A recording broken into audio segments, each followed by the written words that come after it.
Hello everyone, I am here to help you today.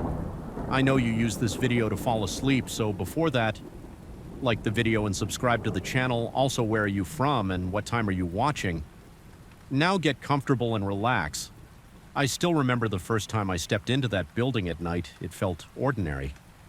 At first, the walls needed a fresh coat of paint, the floors creaked in certain spots, and the lights flickered in the corners. I was hired for a simple night shift job, mostly keeping track of who comes and goes. They told me the building had been around since the 1950s. I didn't expect anything odd, I just wanted a steady paycheck. But after a few nights, I realized there was something off about the top floor. There are these long corridors that look empty, but I can't shake the feeling that someone's always there. I started hearing footsteps when I knew there was no one else inside the cameras. Never show a thing. Every time I go up there, I feel like I'm being watched. It messes with my head. I remember my first shift like it was yesterday. I showed up around 700 in the evening. The guy from the previous shift gave me a quick run-through. He showed me the reception area, the security room with the camera feeds, and the stairwell that led to the higher floors. He said, "Don't worry, it's quiet here at night. Just make sure nobody sneaks in." Then he left and I was alone. I checked all the entrances, locked the side door, and put my stuff down behind the reception desk. The first few hours were easy. Nothing happened. I listened to a late-night radio show to pass the time and occasionally looked at the screens. I saw static cameras of empty hallways, an empty lobby, and dark corridors on the upper floor. At around midnight, I decided to do my first round of the building. The owners had asked me to walk around each floor to confirm everything was secure. The elevator was old and slow, so I took the stairs. The stairwell smelled like old concrete. The metal railing rattled when I held it. The second and third floors were quiet. Nobody rented those offices at night, so I didn't expect to see anyone on the fourth floor. I started to feel this weird sense of heaviness. The air felt thick. There was a faint smell of dampness, like the walls had soaked up water over time. The lights were on, but they flickered more than in the lower floors. I didn't see anything, so I shrugged it off as my nerves. I reached the fifth floor, which is the top floor. The corridor stretched in front of me with doors on each side. Some were offices for small businesses, others were closed off. The entire hallway was silent. I listened for any sound, just to make sure. Then, out of nowhere, I heard a heavy footstep behind me. It echoed off the walls. I spun around. Nobody. Nothing moved. My heart started pounding. I checked each door, tried the handles, all locked. I even called out, "Hello, anyone up here?" No response. My voice sounded hollow. It was just me and that stale air. I stood still. For a moment, trying to calm down, but something felt wrong. I heard no more footsteps, so I headed back to the staircase and returned to the lobby. Once back in the security room, I looked over the camera feeds. The top floor camera showed an empty hallway. No sign of movement. I checked the timestamps. Everything matched up to when I heard the footstep. There was nothing. I started thinking, maybe I imagined it. Sometimes old buildings have weird acoustics. Maybe it was just the pipes or something shifting. I told myself that it was my first night, so my nerves were probably on edge. The second night, things got stranger. Everything was fine. Until around 1 in the morning, I was watching the cameras, sipping on some coffee, and I saw a flicker in the top floor feed. It wasn't a shape or anything I could recognize. It looked like the lights dimmed for a second, but only in that hallway. Then it went back to normal. I decided to check it out in person. I walked up the stairs again, feeling that same heaviness in the air. The smell was stronger this time, like old wet wood. I reached the fifth floor and started walking down the corridor. My flashlight beam jumped across the doors and walls. I didn't see anything unusual, but I heard that heavy footstep again. This time it sounded like it was around the corner near the storage room at the end of the hallway. I braced myself and walked toward it. My palms were sweaty and my throat felt tight. When I reached the corner, I found only the same locked door to the storage room. I rattled the handle. Locked. I felt a wave of cold go through me. The corridor was empty. The air felt like it was pressing down on me. I checked behind me. Nothing still. No sign of a person. I rushed back down to the security room and checked the cameras once again. No recorded movement that made me uncomfortable over the next week. The pattern continued on. Some nights I heard footsteps more than once. On others, I caught faint glimpses of something moving at the far end of the hall. It never stayed long enough for me to catch it properly. It was like a quick flicker of motion or a shadow that passed in front of the camera for a split second, but every time I played it back, the screen showed nothing. Sometimes I got the impression of a shape, but it was so quick that I thought maybe I was just tired. I tried adjusting the cameras, thinking maybe there was a blind spot or a glitch, but nothing fixed it. I started feeling anxious about going upstairs. I still did it because it was part of my job, but I dreaded those rounds. My heart would beat faster the moment I reached the fourth floor. The smell of dampness clung to me, and the hallway lights never flickered in a reassuring way. They always seemed to buzz or dim at the worst times. Sometimes I would stand in front of the corridor for a few seconds, just bracing myself before I walked in. I had this constant feeling that someone was watching me from around the corner or maybe from behind one of the office doors, but every time I opened a door, it was an empty room. Dusty desks or old chairs. Nothing else. The building manager came by one morning as I was getting ready to leave. He asked me how the nights were. I told him everything was fine, which was a lie. I didn't want to sound like I was losing it. He nodded and said, yeah, a few guys in the past mentioned hearing things upstairs, but we never found anything. It's probably just the pipes or the old ventilation system. I nodded. I didn't push it, but part of me wanted to demand that they put more cameras or do a thorough inspection. I wanted proof that I wasn't imagining it yet. I stayed quiet. I needed the job about 2 weeks into working there. I had the worst night yet. It started normally. I locked the front doors at 9 o'clock, checked the cameras, and made my first round at 11 o'clock. Nothing unusual. Around 2 in the morning, I saw a flicker on the top floor feed again, but this time the flicker lasted a couple of seconds. The camera glitched, showing static. Then it cleared. I saw something at the very end of the hallway near the last door on the right. It looked like a figure. It was just a shape, a dark outline. My stomach turned. I left the security room, my flashlight in hand, and took the stairs. My heart pounded the entire way up. I was breathing hard by the time I reached the top. The corridor was dim. The overhead lights flickered more than usual. I walked slowly toward that last door. My footsteps echoed, and I heard that heavy tread again, like someone was walking 2 steps behind me. But when I spun around, there was no one. My hand shook. I felt sweat on my forehead. I said in a low voice, "Is anyone here?" Silence. The only sound was the hum of the old lights. I pointed my flashlight at the end of the corridor, then at the walls. No movement. I made it to the last door and put my hand on the knob, locked. I tried looking under the door, pitch black on the other side. I stood there for a moment, just listening. It felt like the building itself was holding its breath. Then I heard a footstep behind me. It was so close I actually jerked forward. I turned around and my flashlight illuminated empty space. Nobody was there. I felt a chill crawl up my back and I sprinted for the stairs. Once I made it back to the security room, I felt my legs shaking. I sat down and tried to calm myself. I stared at the camera feed. The top floor looked perfectly still. No flickers, no figures, no movement. Everything was normal again. My mind raced with questions. I wondered if I was losing it, but I kept thinking about how real those footsteps sounded. They were heavy like boots on a hollow floor. I decided to stay in the security room for the rest of the night. I didn't want to go back upstairs unless I absolutely had to.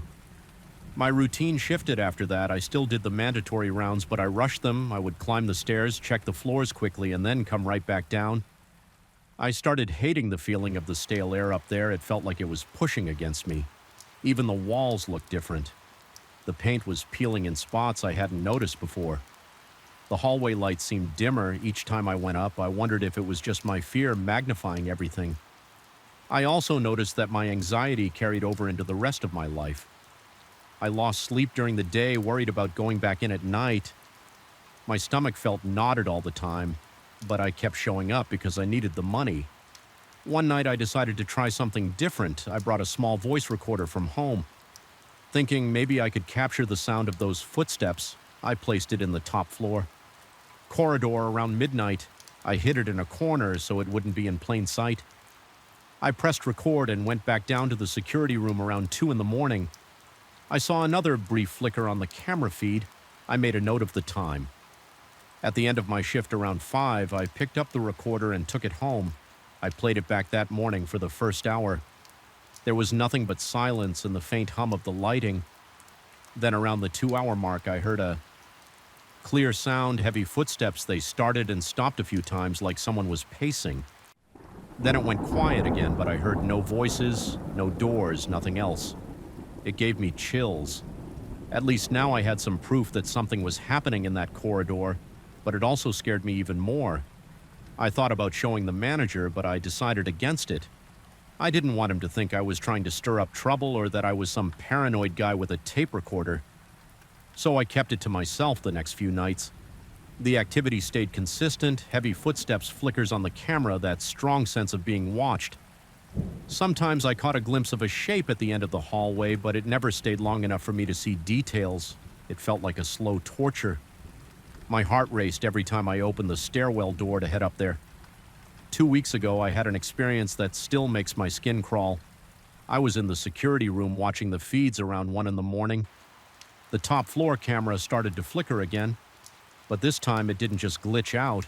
It went dark for several seconds. I tried switching the camera view, but it stayed dark.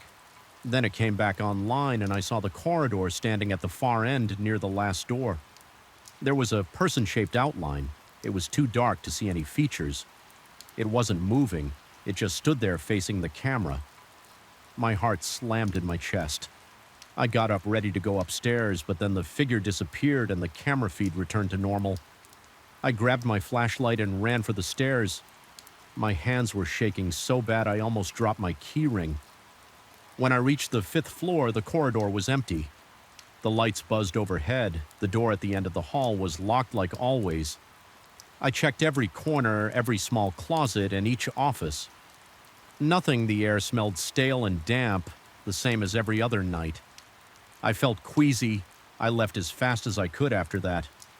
I started talking to the daytime cleaning staff. They don't come in at night, but they know the building well. One of them, a guy in his 50s, told me he never goes up to the 5th floor unless he has to. He said he always felt uneasy there, like it was heavier. Though he didn't use fancy words, he just said it gave him the creeps. He never mentioned seeing anyone. But he did say he sometimes heard odd sounds when he was working late. That made me feel a bit better because it meant I wasn't the only one. But it also confirmed that this wasn't just in my head. I'm still here doing the same job, listening to the same empty corridors at night. Every shift I think about quitting my stomach. CHS, whenever I walk up those stairs, the footsteps haven't stopped, and I still catch that shape from time to time on the camera. It never shows up in the recording, so I have no video proof. Just that audio of the footsteps. When I watch the live feed, sometimes I see something at the edges. It's subtle, like the corner of the screen goes dark for a second, but there's nothing. When I rewind, I can't explain it. I don't know what's going on, and I'm not sure I want to find out. I just know that I feel watched up there. The smell never goes away, and the lights never fully stop flickering each time I unlock the front door and walk inside at the start of my shift. I feel that grip of anxiety. I push through it because I need the paycheck, but part of me is always bracing for something worse. So far, nothing else has happened. No one has been hurt, and I haven't seen any evidence of an intruder. I just know that every time I set foot on that top floor, I feel a presence, and those footsteps keep coming like a reminder that I'm not really alone. I don't tell people the full story because most would laugh or say I'm tired, but it's real to me. I hear the heavy steps, I see flickers on the camera, I smell the damp air. I feel that grip of fear in my chest. It's enough to make me jump at every small noise. I've learned to live with it night after night, and that's all there is to it. I'm still here doing the job, waiting for morning, always wondering what else might happen in those dark corridors. I woke up on my first night in that new apartment with sweat dripping down my neck and my heart pounding against my chest. My bedroom door was slightly ajar, even though I remembered shutting it before I went to bed. The hallway light was off, but I could see a faint glow coming from somewhere near the bathroom. I got up, walked over, and noticed the bathroom door was WI wide open. I had closed it too. I stood there for a few seconds trying to make sense of it. I checked the apartment's main door to see if it was still locked. No windows were open. Everything was still and quiet, but I felt my skin crawl. I'm a 36-year-old guy recently divorced and trying to start over in a small ground floor apartment in a quiet residential neighborhood. The place seemed fine at first. It's an older building with thick walls and narrow hallways. The landlord told me the previous tenant moved out to live closer to work. I didn't think much of it. I liked that it was affordable and had enough space for me. But after those first few nights, I realized something about the doors wasn't right. Every time I'd go to bed, I'd make sure all the interior doors were closed. Sometimes I'd even lock the bathroom door just to see if it would stay that way. More than once I got up in the middle of the night and discovered that it was not only unlocked but also standing open. I started to think it might be the wind. I checked the windows, I checked the frames. I noticed there was no draft. The seals were intact, the doors didn't move when I tried forcing air through the rooms. Yet at night they kept shifting on their hinges in the mornings. I'd wake up and see the doors open, and sometimes I'd find little items I had placed to block. Them were pushed aside. One time I set a small cardboard box in front of the bathroom door before going to bed. The next morning the box had been slid about a foot to the side. There was no damage to the box, and it looked like something or someone had deliberately placed it out of the way. Another time I put a paperback book against the hinge side of the door. When I got up, the book was on the sink in the bathroom. I had no explanation for that. My front door was still locked, and there was no sign of forced entry. It rattled me. I decided to start writing down the times. I heard noises. I bought a small notebook and kept it on my bedside table at night. If I heard a strange sound, I jot down the time as best I could. Most of the noises happened between 2 a.m. and 4 a.m. They weren't loud crashes or bangs. They were subtle. Sometimes it was a small creak, other times a low scrape like a door brushing against the floor.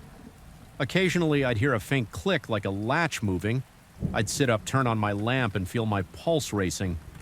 My throat would get tight, and I'd have this urge to check every corner of the place each time I found nothing except the same odd detail. One or more doors were open when they shouldn't have been. I started losing sleep. My job performance took a hit because I'd show up exhausted. I'd drink coffee until my stomach burned. I tried telling a coworker about it, but as soon as I mentioned doors opening by themselves, she gave me that polite nod. People give when they think you're exaggerating or losing your mind. She suggested maybe the building was settling old structures, do weird things. She said maybe the frames are shifting. I considered that, but the speed and consistency with which these doors opened made no sense, and nothing else was out of place in the apartment. A week later, I decided to try some basic security measures. I put small pieces of tape on the doors to see if they moved. When I wasn't watching, I placed strips of tape at the top edge so if the door opened, the tape would tear. Sure enough, every single piece of tape was either peeled off or torn. The next morning, I never found the tape on the door or on the floor. It just disappeared. I felt a mix of anger and fear. Someone was tampering with my stuff. Someone was inside my apartment while I slept, moving around, messing with my doors to calm myself. I checked the windows and the main door. Again, the lock seemed fine. The front door had a deadbolt and a chain lock. I tested them, everything functioned. Normally, I even tried pushing and pulling on the windows to see if maybe they were looser than they looked. They weren't. They stuck in place when I left the apartment. I double-checked the locks when I came back. Nothing looked disturbed, but at night things changed. My sleep got worse. I started waking up in a cold sweat around 2 a.m. or 3 hard in the morning. Heart hammering, my mouth dry. I'd lie there straining my ears. Sometimes I'd hear a soft creak from the other side of the apartment. My stomach would clench and I'd feel like my chest was tight. I'd go check the living room, the kitchen, the bathroom. Every time I'd find at least one door open that I knew I'd closed. The bathroom, light would be on, or the closet door in the hallway would be halfway open. My eyes would dart around expecting to see someone standing there, but I'd find nothing. Just empty space. I started locking all the interior doors before bed. I even purchased little wedge door. Stops the kind you push under the door to keep it in place. They didn't help. I'd wake up, find the wedge, moved a few inches away, and the door opened. No prints, no scuff marks, nothing. My arms would shake when I tried to put the wedge back in the morning. I felt powerless one night around 2:15 a.m. And I heard what sounded like slow footsteps near the hallway. My bedroom door was closed. I reached over to my nightstand and grabbed my cell phone. I sat there in bed listening. The footsteps were faint, but steady. My pulse was so loud in my ears that I almost couldn't hear anything else. I thought about calling the police, but I didn't want to deal with the hassle unless I was certain someone was inside. Finally, I stood up and tiptoed to the door. I could hardly breathe. My legs felt weak. I opened the bedroom door. The hallway was dark. I reached for the light switch on the wall. The bulb flickered to life. Nothing moved. The apartment was dead silent. I walked to the bathroom, checked behind the shower curtain. Empty. I checked the front door, still locked. Chain secured deadbolt in place. I felt the handle. Nothing jiggled. I stood there in the darkness, my throat tight, telling myself to calm down, but my nerves were shot. I could still feel that strange tension in the air, like I wasn't alone. Eventually, I crawled back into bed and stared at the ceiling until my alarm went off. At 6:30, I got up for work, feeling like I'd barely slept the next weekend. I decided to stay up late and see if I could catch anything in the ACT. I made coffee around 1 p.m., set up a chair in the living room facing the hallway, and turned off all the lights except a dim lamp in the corner. I sat there, phone in hand, trying not to doze off around 1 a.m. I was still awake. Eyes heavy, arms jittery from caffeine. Everything was quiet. No clicks, no creaks, no movement. I got up, walked around to stay awake. I went to the bathroom, locked the door from the inside, then closed it. I wedged a doorstop under it too. Then I went back to my chair and watched at 2:40 a.m. I felt my eyes droop and my head nodded forward. I fought the sleep for a moment, then out of nowhere I heard a soft scraping sound. My eyes flew open and I sat up straight. I stared at the bathroom door down the hall. It looked the same, but the sound came again, a scraping noise that lasted maybe 2 seconds. I swallowed hard and turned on my phone's camera, pointing it toward the hallway. I stood up and took a few careful steps forward, trying not to make any noise. The bathroom door was still shut, but I noticed the doorstop wasn't where I had placed it. It was lying on its side about a foot away from the frame. I moved closer and reached out to the knob. It was locked just like I had left it. My heart was pounding so hard it made my chest ache. I thought maybe someone was inside. I put my ear to the door and listened. I couldn't hear anything.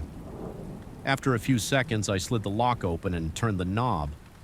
The door opened with a small click. I stuck my phone in, first filming the small cramped space. The light was off. I flicked it on. It was empty. Nothing in the shower, nothing on the floor. I checked the tiny window in the bathroom, locked from the inside. My breathing was shallow. My hands were sweaty and my palms tingled. I felt drained when I stepped out. I almost tripped over the wedge that had been tossed aside. I picked it up and examined it. There were no scratches or any sign that someone had forced it.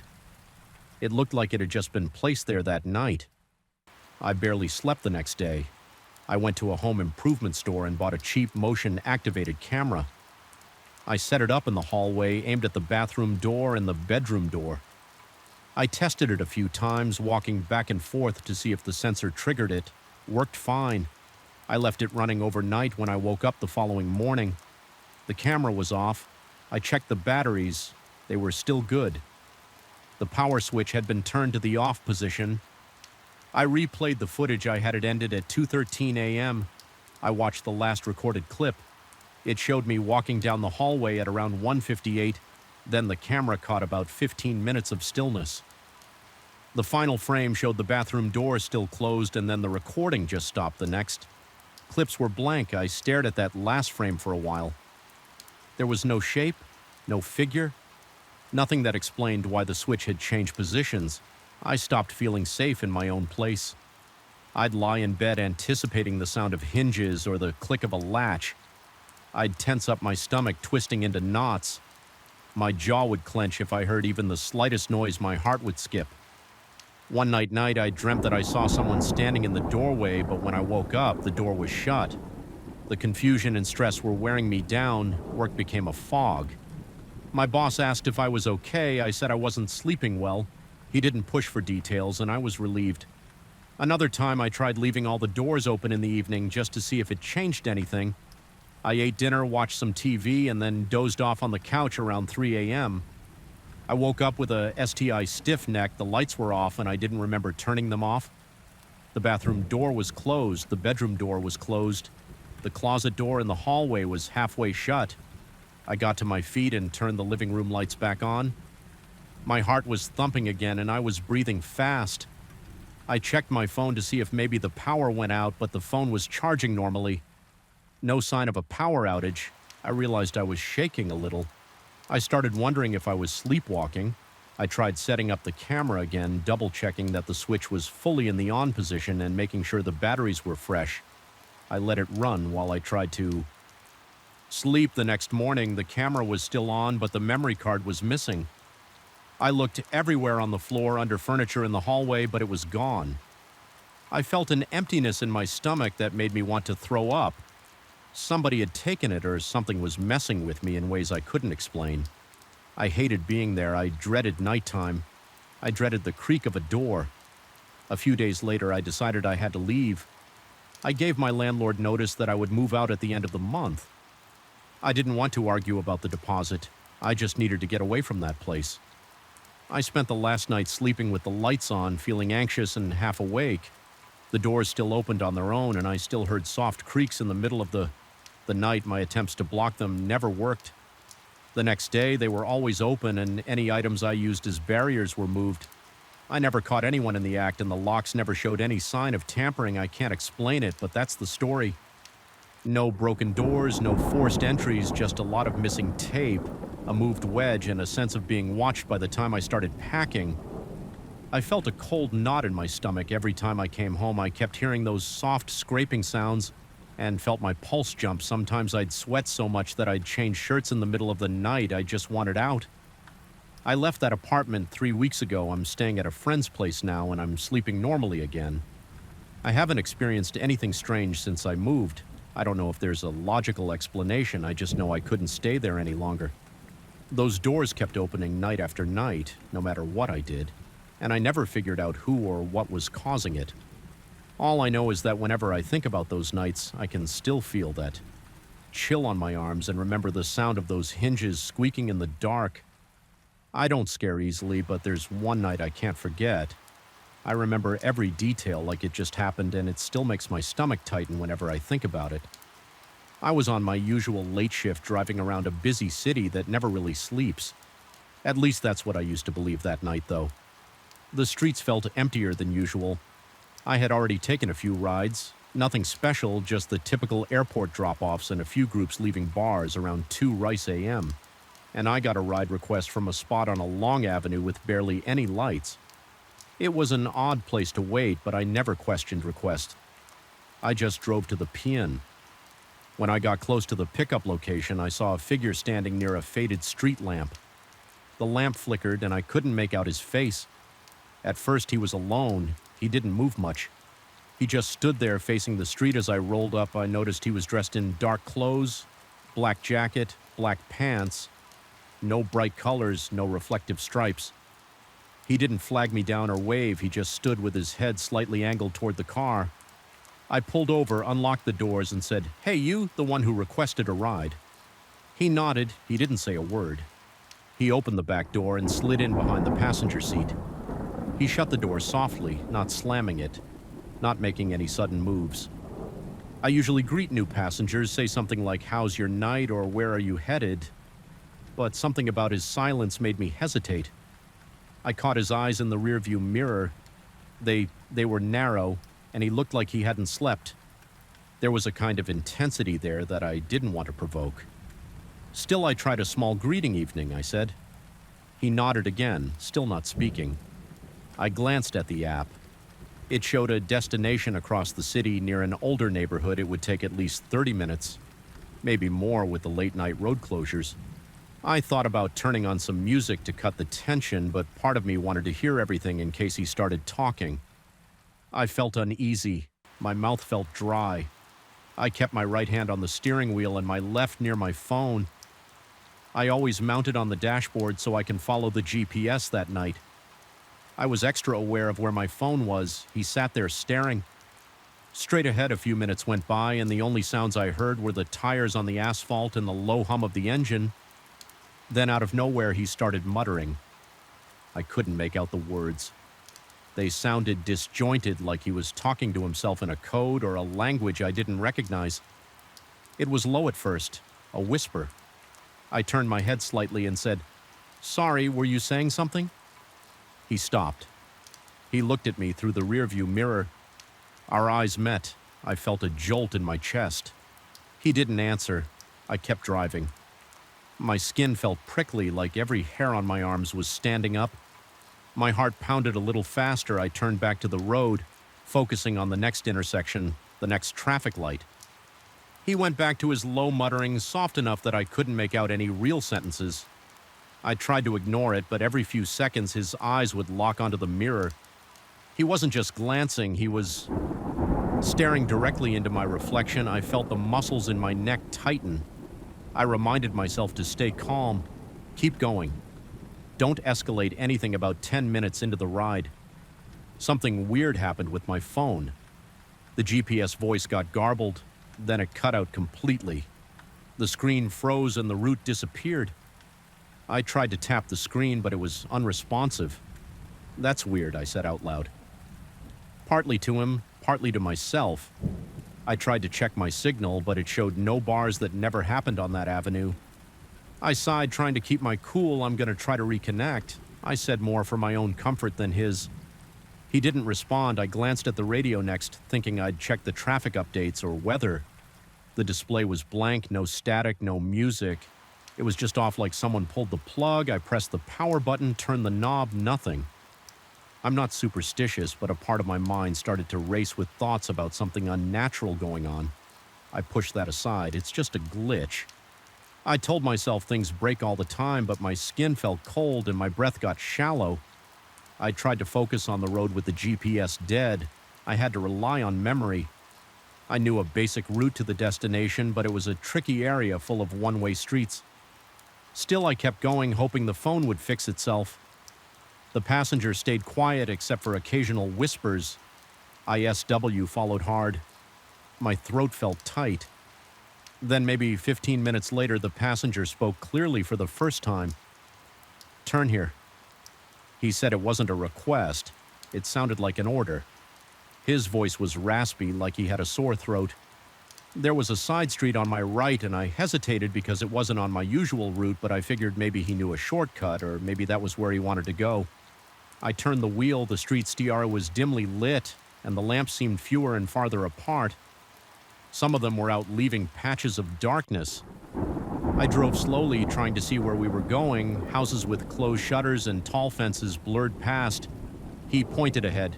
"Keep going," he said, still in that low, strained voice. We passed intersections where I could have turned onto brighter roads, but he stayed silent until we reached a stretch of empty lots and rundown buildings. The area felt abandoned at that point. I was fully on edge.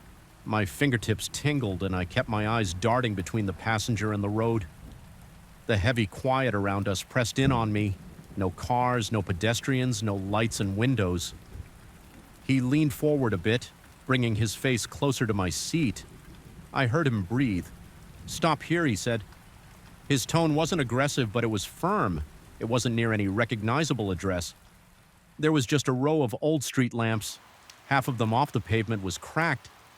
I almost said something like, "Are you sure?" But my words stuck. I slowed down and pulled to the curb. The street felt dead. There was no wind, no rustling of trees, nothing. I put the car in park. I watched him in the mirror, and his face had this faint grin. It didn't look friendly, it looked strange. The corners of his mouth curved up slightly, and his eyes seemed almost blank. I felt a chill run down my spine. My heart thudded in my chest. My hands felt clammy on the wheel. I wanted him out of the car, but I also felt scared of what he might do if I rushed him. I unbuckled my seatbelt, just in case I needed to move fast. He exhaled sharply like a short laugh without any real amusement. Then he reached for the door. He pushed it open and slid out in one quick motion before I could say a word. He was halfway across the street. The way he moved didn't seem normal. He didn't run, but he slipped into the darkness between the broken street lamps almost immediately. One moment he was there, the next, he was gone. I stuck my head out the window trying to see where he went. I couldn't hear his footsteps or see his silhouette. My heart pounded. I realized I was practically holding my breath. I looked at the empty street, the dark buildings, the flicker lamp to my left. The only sound was my own breathing and the low hum of my engine. I pulled my head back in, locked the doors, and tried my phone again. Suddenly I had full bars. The GPS map loaded right away. Notifications popped up one after another like nothing had been wrong. Even my radio turned back on by itself. Blaring the last station I had tuned to, I jumped at the sudden noise, then fumbled to shut it off. I felt a wave of relief, but also confusion. One second, everything was dead. The next second, it was all fine. I shook my head, put the car in drive, and pulled away from the curb. My stomach felt queasy. I glanced back at the dark street, but I didn't see anything except a stretch of road disappearing under broken lights. My phone buzzed, alerting me to new ride requests, but I ignored them for a moment. I just wanted to get somewhere bright and safe. I found the main road again, and as soon as I hit the busier avenue, the world felt. Normal cars drove by, street lights worked. The phone never lost signal. I took a deep breath, parked at a gas station, and got out to stretch my legs. My knees felt weak and my hands trembled. I checked the back seat. The passenger hadn't left anything behind. The seat wasn't even warm, like he'd never been there. I shook my head in disbelief. What the hell was that? I whispered to myself. A part of me wondered if I should call the cops, but I didn't have a crime to report. He didn't threaten me, didn't do anything illegal. As far as I knew, I decided to let it go, standing by the gas pump. I felt the cool night air on my face. It helped me calm down a bit. I took a few more deep breaths, trying to shake off the tense feeling in my chest. My phone stayed connected, which made me feel a little better. I stared at it, half expecting it to glitch again, but it seemed stable. I got back in the car and looked at the clock. The entire trip had taken about 25 minutes, though it felt a lot longer. My shift wasn't over, but I considered calling it a night. I had a sick feeling in my stomach that wouldn't go away. I started driving toward my usual spots where bars stay open late. Maybe I could pick up a normal fare, something to push this weird experience out of my mind. But as I cruised, every time I glanced at the rearview mirror, I half expected to see that man's eyes staring back. I picked up 2 more passengers that night, both pretty regular. A guy headed home from work and a woman needing a ride to a nightclub. Nothing strange happened with them. My phone and radio worked fine by the time my shift ended. The sun was starting to rise and I felt exhausted. I went home, parked in my usual spot, and just sat in my car for a minute. I replayed everything in my head, his side, hence the muttering, the dead signals, his sudden departure. How the phone came back online right after it made no sense. I asked myself if I had missed something. Maybe the passenger was having a medical episode or was under the influence, but that wouldn't explain the electronics dying the way they did. Then coming back, I didn't see him carry any device that could jam signals. It didn't look like he was messing with anything on his phone. He never used his phone in the car at all, and he left so fast I didn't have any friends who would believe me without a bit of joking around. So I never told the full story. I just said I had a weird ride that night, but every time I recall it, I feel that pressure in my chest, that cold sweat, the memory of him smiling in that unsettling way. It wasn't a big grin, it was just a small curve of the lips, but it felt threatening in a way. I can't fully explain. I've been driving for years and I've seen rude passengers, angry ones, even a few who were obviously intoxicated. None of them freaked me out like that. After a few nights, I returned to the same area to see if there was something off about the place I drove by the street during the day. It looked like any neglected neighborhood with a few vacant lots and old buildings. The street lamps were there, some broken, some missing. I couldn't find anything unusual. No big electrical towers or weird transmissions that might explain my phone's behavior. I parked for a minute and stared at the spot where I pulled over. That night, it looked completely ordinary in daylight. I felt a chill, though I remembered that empty feeling, the silence, the flickering light. I started feeling uneasy again, so I left. I continued driving nights, but I never got another request from that spot. I watched my phone a bit closer, making sure the GPS was stable. Everything worked normally. The memory never left, though. Every time I pick up someone who sits quietly or stares too long, my pulse quickens. I remember that passenger's face in my mirror. I remember the tension in my gut when the roads are empty and the radio is low. I almost expect it all to happen again. I have a routine now. I keep my car in good condition. Check the electrical systems, make sure my phone has the latest updates. I also watch my passengers more carefully if someone gets in and acts too strange. I might ask them a few questions right away. I try to keep my distance if they make me uneasy still. Nothing has been as unsettling as that one ride. I'll never know what caused the signal to vanish or why everything returned to normal. The second he left, I sometimes think about the possibility of him waiting out there looking for another ride. Maybe he does that to drivers messing with their heads. I don't know. All I know is that I felt real fear that night, the kind that makes your heart pee and your skin crawl. I didn't see any weapons, no direct threat, but it was enough to leave me shaky and confused. Some nights I push the memory aside and do my job without any issues. Other nights, like tonight, I can't help but remember when I see a lone figure standing in a dark spot. My thoughts jump back to him. I wonder if I should accept the request or just drive on. Usually I accept. But part of me is always ready for something strange to happen again. The city can be unpredictable late at night, and I've seen more than my share of odd characters, but that passenger was different. I still can't explain why, and I guess I never will, so that's what happened. No children were involved, no one died, but it shook me. I still drive, but I keep my senses on high alert. Late nights on the road can get eerie, and I've learned to trust my gut. I can't forget the way he stared at me in the mirror or the way the radio and phone died. Then came back the second he stepped out. It felt like I was stuck in a bad dream until he vanished into the shadows. And once he did, it was like none of it had ever happened. That's the story I can't get out of my head even telling it. Now I feel a little on edge, like someone's behind me watching, but there's no one here. It's just me recalling that weird night. I have no explanation for it. I have no evidence. All I know is how it felt. I guess that's all I can really say. It happened, and it hasn't happened since, but sometimes on a lonely street at 2 in the morning. I wonder if it could happen again, and if it does, I'm not sure what I'll do. I'll probably just keep driving and hope I make it through the night. I didn't think anything could shake me out there. I've camped in that mountainous region more times than I can count, and it's always felt like my territory. Then I went on a Tuesday expecting my usual peace, and by Thursday night I realized I'd misjudged everything I got. To the trailhead around noon on Tuesday, the parking lot was empty. There were no other cars and not even a single person hanging around. I felt a little thrilled at the idea of having the place to myself. I like that solitude. It's a break from the constant noise of my job in the city. I loaded up my pack with a tent, my cooking gear, some food, and a few changes of clothes. The air felt crisp and the sky was clear. I started the hike. The path was a little rough in places, but I'd been there enough times to know every stretch.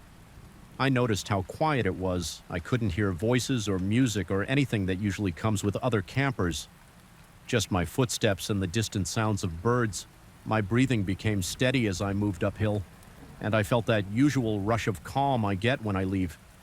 Civilization behind my plan was to reach a clearing about 3 miles in where there's a small plateau with flat ground for the tent.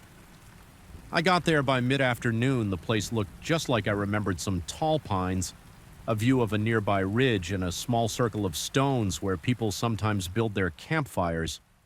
I set down my pack, stretched my shoulders, and started pitching my tent. No complicated steps, I spread out the ground sheet, slid the poles into place, and staked everything down. I pulled out a small folding chair from my pack, set it next to where I planned to make a fire, and just sat there for a few minutes, letting my muscles relax. When evening came, I made a simple dinner. I had a small propane stove, so I heated water for some dehydrated meal. It tasted bland, but it filled me up. The night air got cold fast, so I lit a campfire in that ring of stones. I didn't have much wood, only a few broken branches I'd gathered, but it was enough for a small fire. I stared at the flames, feeling the temperature drop, and eventually decided to turn in early. That first night went by without any problems. I slept solid. Didn't wake up once the second day was Wednesday, and I wanted to check out a nearby stream. I followed a narrow path through the trees, heading downhill until I heard the running water. When I got there, I filled my water bottle and washed my face. It felt icy, which woke me up more than I expected. I stood there for a while, scanning the area. No sign of any other humans, not a single footprint in the mud. I saw a few deer tracks, maybe some raccoon prints, but no boot prints. It confirmed what I already knew. I was completely alone out there. I went back to camp, ate a little snack of jerky and dried fruit, then decided to gather more firewood for the coming night. I walked around picking up branches, breaking them into smaller pieces, making sure they were dry enough. The sun was still high, so I wasn't rushed. I probably spent an hour walking around with an armful of wood. Then I piled it near the fire ring. Everything felt normal. I never got any strange vibe during the day. Not even when the wind picked up that second evening. I cooked a bigger meal. I had some instant noodles and tossed in a few bits of dehydrated vegetables. Nothing gourmet, but warm and filling. I watched the sun sink behind the ridge, turning the sky orange. I leaned back, listened to the wind in the trees, and felt grateful for the quiet. I remember that moment well because it was the last time I felt relaxed on that trip. I let the fire burn down to embers and crawled into my tent around 10. My sleeping bag was warm. The night air was cold enough to sting my face if it got exposed. I drifted off, not expecting anything to bother me. Sometime after midnight, maybe around 2 in the morning, I woke up. My eyes shot open because I heard something. Outside, it was a rustling sound like leaves being disturbed. At first, I told myself it was probably an animal. It's normal to have critters sniffing around a campsite. I stayed quiet, just listening. Then I picked up this other sound, something that reminded me of breathing. It wasn't loud, it was more like a faint huffing or panting. It had a rhythm to it, like it was alive. I started feeling my heart pounding. My mouth went dry. I realized I was gripping the edge of my sleeping bag. I didn't want to move too fast or make noise. I reached for my flashlight, which was right next to my pillow. I flicked it on, but I didn't unzip my tent yet. I just aimed the light at the tent wall. There was no shape visible from inside, no shadow or silhouette. I couldn't tell if something was just behind the tent or farther away. My mind was racing. I thought about what animals could be out there. Deer, they usually move quietly, and I don't think I'd hear them panting like that bear. It's possible, but I couldn't hear any heave steps or any typical bear sounds. I've encountered bears before, and they tend to grunt or sniff in a more distinct way. This sounded different, almost like someone breathing with their mouth open after a few minutes. Everything went silent again. I felt a slight breeze, but the breathing noise stopped. My muscles were tense. I wanted to check outside, but I felt a spike of fear. Eventually, I mustered the courage to unzip the tent a few inches. I stuck my flashlight out and swept the beam around the forest. Looked still, the pine needles and leaves on the ground barely moved. I pushed the zipper all the way, just enough to peek my head out. My breath came out in shallow bursts because I was so on edge. Nothing, absolutely nothing. I shone the light on the ground, hoping to see tracks or some sign of an animal. I didn't see any immediate footprints. I looked toward the fire ring, only faint embers. There was no movement. I listened. Holding my breath, not a single sound. After a minute or two, I zipped up again. I lay back down, but my body was rigid. I tried to tell myself it was probably a small animal that just sounded weird, or maybe the wind was playing tricks, but it didn't feel that way. The breathing had sounded too deliberate. I stayed awake for at least another hour, maybe more. Every time I started to drift off, I heard a soft crunch outside. It might have just been the trees settling or branches shifting. But in that heightened state, it felt like someone or something was circling my campsite. My thoughts were scattered. I considered grabbing my knife, but then I thought, what if it's just a curious raccoon or fox? Eventually, I must have fallen asleep from sheer exhaustion. The next morning, Thursday, I crawled out of the tent feeling groggy. My back hurt a bit from how tense I'd been. I walked over to the fire ring and noticed footprints in the soft dirt. I immediately knelt down to examine them. They weren't clear boot prints like mine, and they weren't paw prints from a typical animal. They looked almost like a cross between a shoe and a bare foot. But bigger, the outline wasn't sharp, but I could see that it wasn't the shape of my boots. I felt a nervous flutter in my stomach. I checked around the clearing for more prints. I found a couple near some trees a few yards away. Then they disappeared on the harder ground. I stood there rubbing the back of my neck, trying to figure out what could have left them. It didn't look like some typical hiking boot. The shape was longer and the edges were softer. Maybe some kind of wide footwear or something worn down. I didn't recognize it. It unnerved me. It also confirmed that I hadn't imagined the noises during the night. I spent the rest of Thursday trying to keep myself occupied. I walked a mile or two down a side trail, but I couldn't stop thinking about those tracks. At one point, I caught myself turning around every few steps looking for movement. The wind picked up again around midday and the temperature stayed chilly. I returned to my camp feeling that tension in my shoulders. I didn't see anything out of place besides those footprints, but that was enough to keep my guard up by late afternoon. I had to decide whether to stay another night or leave. My plan was to stay until Friday morning, and I didn't want to cut my trip short, but I felt uneasy. In the end, I decided to stay, but I told myself I'd stay alert. I organized my gear, made sure everything was packed in a way that I could leave quickly if I needed to. I collected enough wood to keep a fire going longer into the night. I ate an early dinner of canned soup heated on my little stove. I tried to keep calm, but my hands were a bit shaky when darkness fell. I made a bigger fire than the nights before.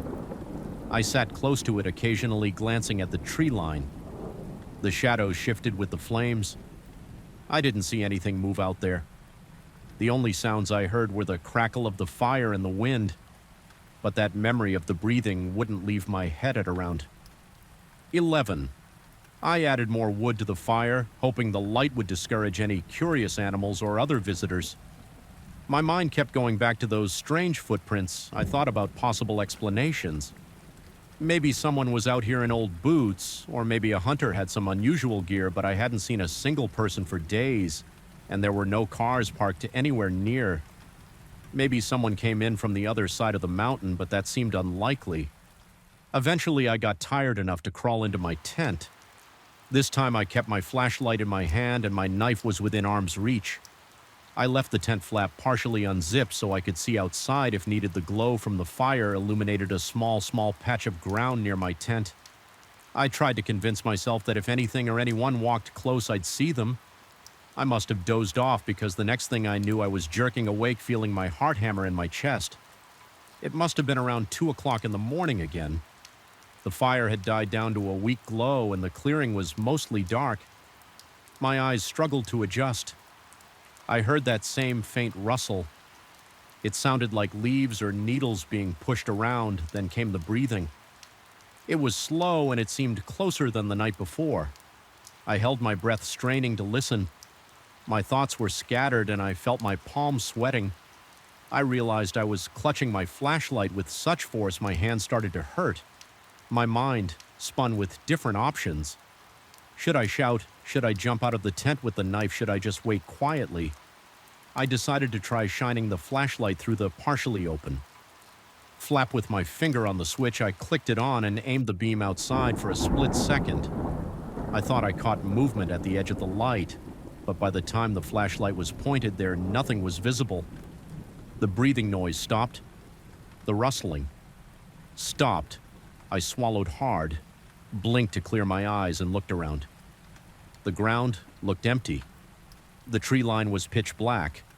I didn't see any shape or outline of a person or animal.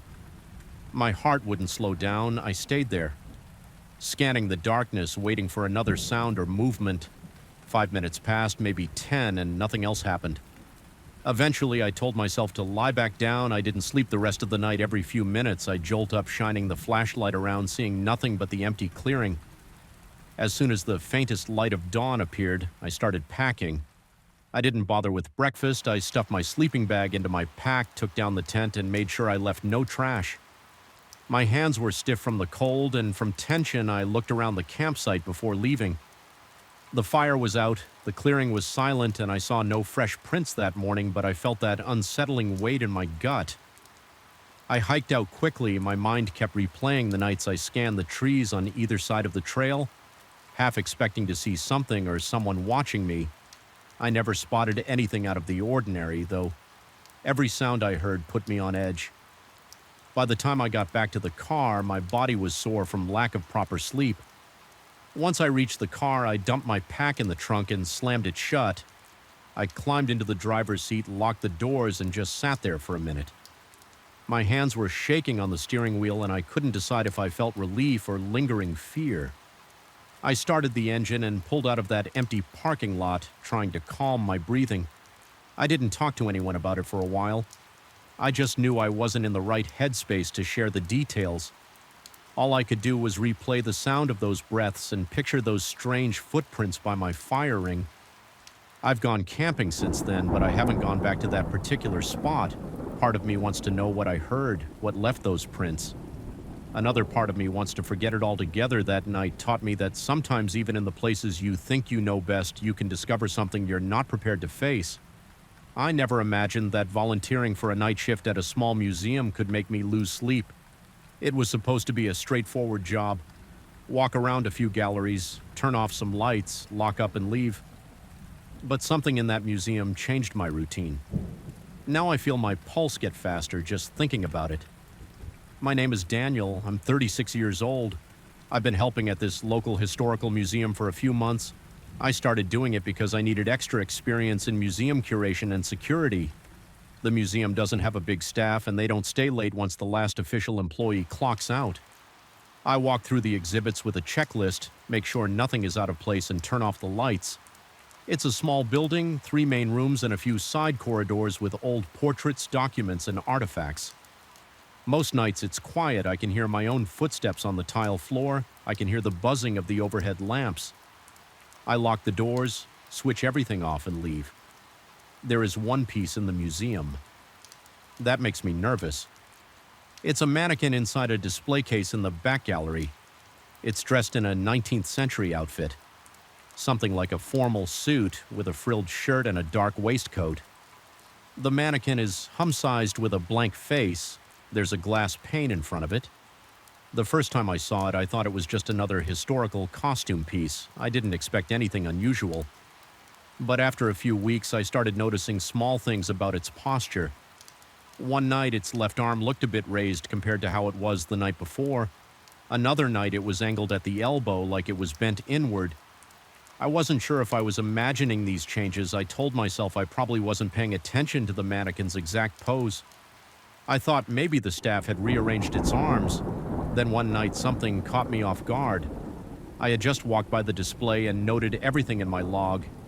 I knew exactly how the mannequin stood at that moment. Arms straight down, face forward. The rest of the room was still. I left to check another room for a couple of minutes. When I came back, the mannequin was pressed against the glass. Its hand was almost touching the glass panel. Its face was tilted forward, but there was no actual face. Just the blank shape. I felt the hair on my neck stand up. I felt my stomach clench. I turned around quickly, expecting to see someone else in the room, but I was alone. I thought maybe one of the day staff was playing a joke on me. I looked around for any sign that someone had tampered with the case. The lock on the glass door was closed. No footprints, no open side doors. The next morning, I asked the staff about it. I spoke to the curator and one of the assistants. They looked at me like I was asking something ridiculous. They said no one had touched the mannequin. They insisted the glass enclosure had been locked all week and they had no reason to open it. They thought maybe I was tired or mixing up details in my head. I told them exactly what I saw, but they shrugged it off from that point on. I felt uneasy whenever I walked in that back room. I wanted to ignore it, but I couldn't help watching the mannequin. Each time I passed by, I tried to be rational. Maybe the arm shifts slightly because of some mechanical joint, maybe there's a hinge or bracket that's loose, but that didn't explain how it ended up leaning against the glass. I checked the mount at the base of the mannequin. It seemed bolted down. I wiggled it a bit, and it barely moved. It was stable. I tried to push the arms gently once they wouldn't budge without actual effort. So I kept telling myself there had to be a logical explanation. I just didn't have enough information yet. One night I walked into the museum around 700 in the evening. The place had closed an hour earlier, so I used my key to get in through the side entrance. The curator and the other staff had left. I locked the door behind me and started my routine. I walked through the main gallery looking at the old paintings and checking the lights. I wrote down a few notes in my log about a flickering bulb near the portrait section. Then I went to the second room where they keep old photographs and letters. I made sure everything looked secure. I moved on to the back room where the mannequin was displayed. The lights in that room are always dim. They use low wattage bulbs to preserve some fragile fabrics. In the other displays, my footsteps echoed. I felt an odd pressure in my chest, like a slight panic creeping up. I reached the mannequin's case. It stood the same way as the previous night arms at its sides. The old-fashioned waistcoat buttoned the ruffled collar around its neck. I shined my flashlight on the glass. No fingerprints, no sign of tampering. Everything looked normal, yet I couldn't shake this feeling that it was looking back at me. The mannequin's face is featureless, just a pale shape, but I felt singled out by it. I let out a breath and forced myself to move on. I walked to another corner of the room and checked a small glass case of coins. The quiet was intense. I could hear the hum of the air conditioner. I could hear my own breathing. Then I heard a soft tapping. I turned quickly. I shined my flashlight around. I aimed it at the mannequin. It hadn't moved, but I swore. I heard something tapping the glass. My heart started pounding. I gripped the flashlight with both hands. I stood still and listened. Nothing else happened. I walked closer and stared at the mannequin. Its arms were in the same position. The glass was clear. See, I saw my own reflection in it. I felt a tightness in my throat. I tried to calm down. I checked the vents in case the air was blowing something against the glass, but nothing was near that display. There were no items that could tap the glass. I told myself I might have imagined it. I walked out into the hallway and started heading back toward the main entrance. I carried a ring of keys in my left hand. I held them tight and heard the metal clanking a bit. My legs felt slightly shaky. I decided to do one. More passed through the other exhibits. Before turning off all the lights, I spent another 20 minutes walking around noting everything. I felt a strange urge to check on the mannequin again, but I didn't want to linger. I ended up returning to the back room anyway. I felt pulled to that spot just to be sure everything was fine. When I walked back in, my stomach tightened again. The mannequin was still behind the glass, but now its right arm was raised. The hand was level with its waist. That was not how it looked. Before I walked right up to the glass, and I actually touched it with my fingertips. I saw no gap, no damage. The lock at the side was still secured. My heart raced. I felt my mouth going dry. I tried to reason with myself. Maybe I just forgot the exact position. Maybe the staff changed it earlier. But I had asked them about that already. They said they never touched it. I stood there for a minute just staring. The silence felt heavier. I felt my heartbeat in my ears. I lifted my flashlight and aimed it directly at the mannequin's face. I wanted to see if it had any detail, but it was just smooth. Then I heard a faint scraping noise. I jumped back. I felt my shoulders tense up. I stepped around the side of the display looking for some cause. I saw nothing that could make that sound, but the scraping came again softer. This time it sounded like something shifting against fabric or glass. I looked at the base of the mannequin. It hadn't moved from its spot as far as I could tell, but I couldn't be sure. I backed away slowly, still watching it. I felt my chest tighten and I realized I was holding my breath. I forced myself to exhale. I turned and walked out of the room, but I kept looking over my shoulder. My skin felt cold. My forehead was damp with sweat. I flicked off the light in the corridor and hurried toward the exit. I set the alarm, locked the door, and went to my car the whole time. I kept feeling that something was right behind me. I glanced back at the entrance before I got in the car. I saw only the dark outlines of the exhibits inside for the next few days. I tried to shake the feeling that I wasn't alone there. At night, I would do my rounds in a rushed manner, walking quick lie through the corridors. I caught myself looking over my shoulder all the time. I started hating that final walk past the mannequins display one evening. About a week later, I decided to set up my phone to record while I did my checks in the other rooms. I placed it on a tripod facing the case. I hit record and left for about 15 minutes. When I came back, the phone was on the floor. It hadn't cracked, but it was turned off. I always keep it charged, so I knew the battery wasn't dead. The tripod was lying on its side. I picked it up and looked at the mannequin. Its arms were both at its sides. The phone video file had only 3 minutes of footage and the rest was black. It cut off abruptly. I didn't tell anyone at the museum about this. I figured they would think I was messing around or trying to scare people. I started taking shorter shifts. I made excuses to leave earlier. I claimed I had early morning obligations, so I couldn't stay too long at night. I just wanted to avoid that final moment near the mannequin, but eventually I had no choice. The curator asked me to lock up after a late local event that night. There was a small lecture, and the last group left around 10. I had to check everything because they had moved some objects for a demonstration. By the time I finished putting them back, it was past 11. The building was dark. Only a few emergency lights in the corridors were on. My footsteps sounded louder than usual. I felt sweat under my arms and my hands trembled a bit. I headed toward the back room. The air felt heavy and I noticed a slight smell of old fabric. The mannequin stood behind the glass. I walked up to it and checked the lock. It was intact. I took a step back.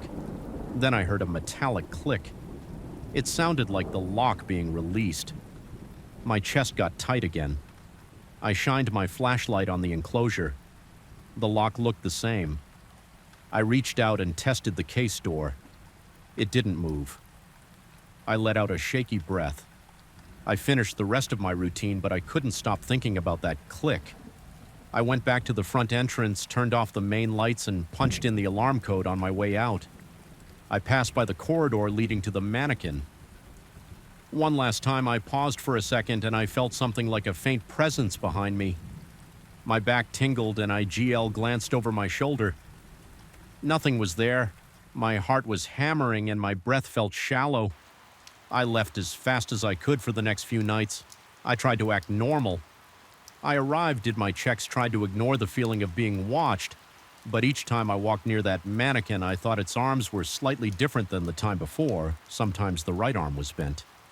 Other times the left arm seemed raised again.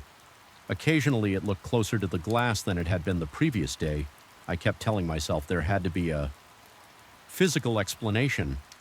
I told myself the day staff might be lying or just forgetting to mention that they repositioned it, but no one ever admitted to that. I decided to confront the situation. One evening I arrived early while a couple of the staff members were still there. I asked one person to open the mannequin's case in front of me. She took the key, opened the glass, and let me look inside. There was a single rod that connected the mannequin's body to the base. The arms could move, but you had to tug them pretty firmly. The staff member closed the glass, locked it, and handed me the key. I walked her to the door and she left. I did my checks when I came back to the mannequin. The lock was still there, the key was in my pocket, but the left arm was higher than it had been when she locked it. I felt my mouth go dry. My palms were clammy. I stared at the mannequin for a long time, and all I heard was my pulse. I felt fear pulse through my arms and legs. I actually whispered, "Why is this happening?" out loud. Though no one was there to answer after a few minutes, I locked up and left.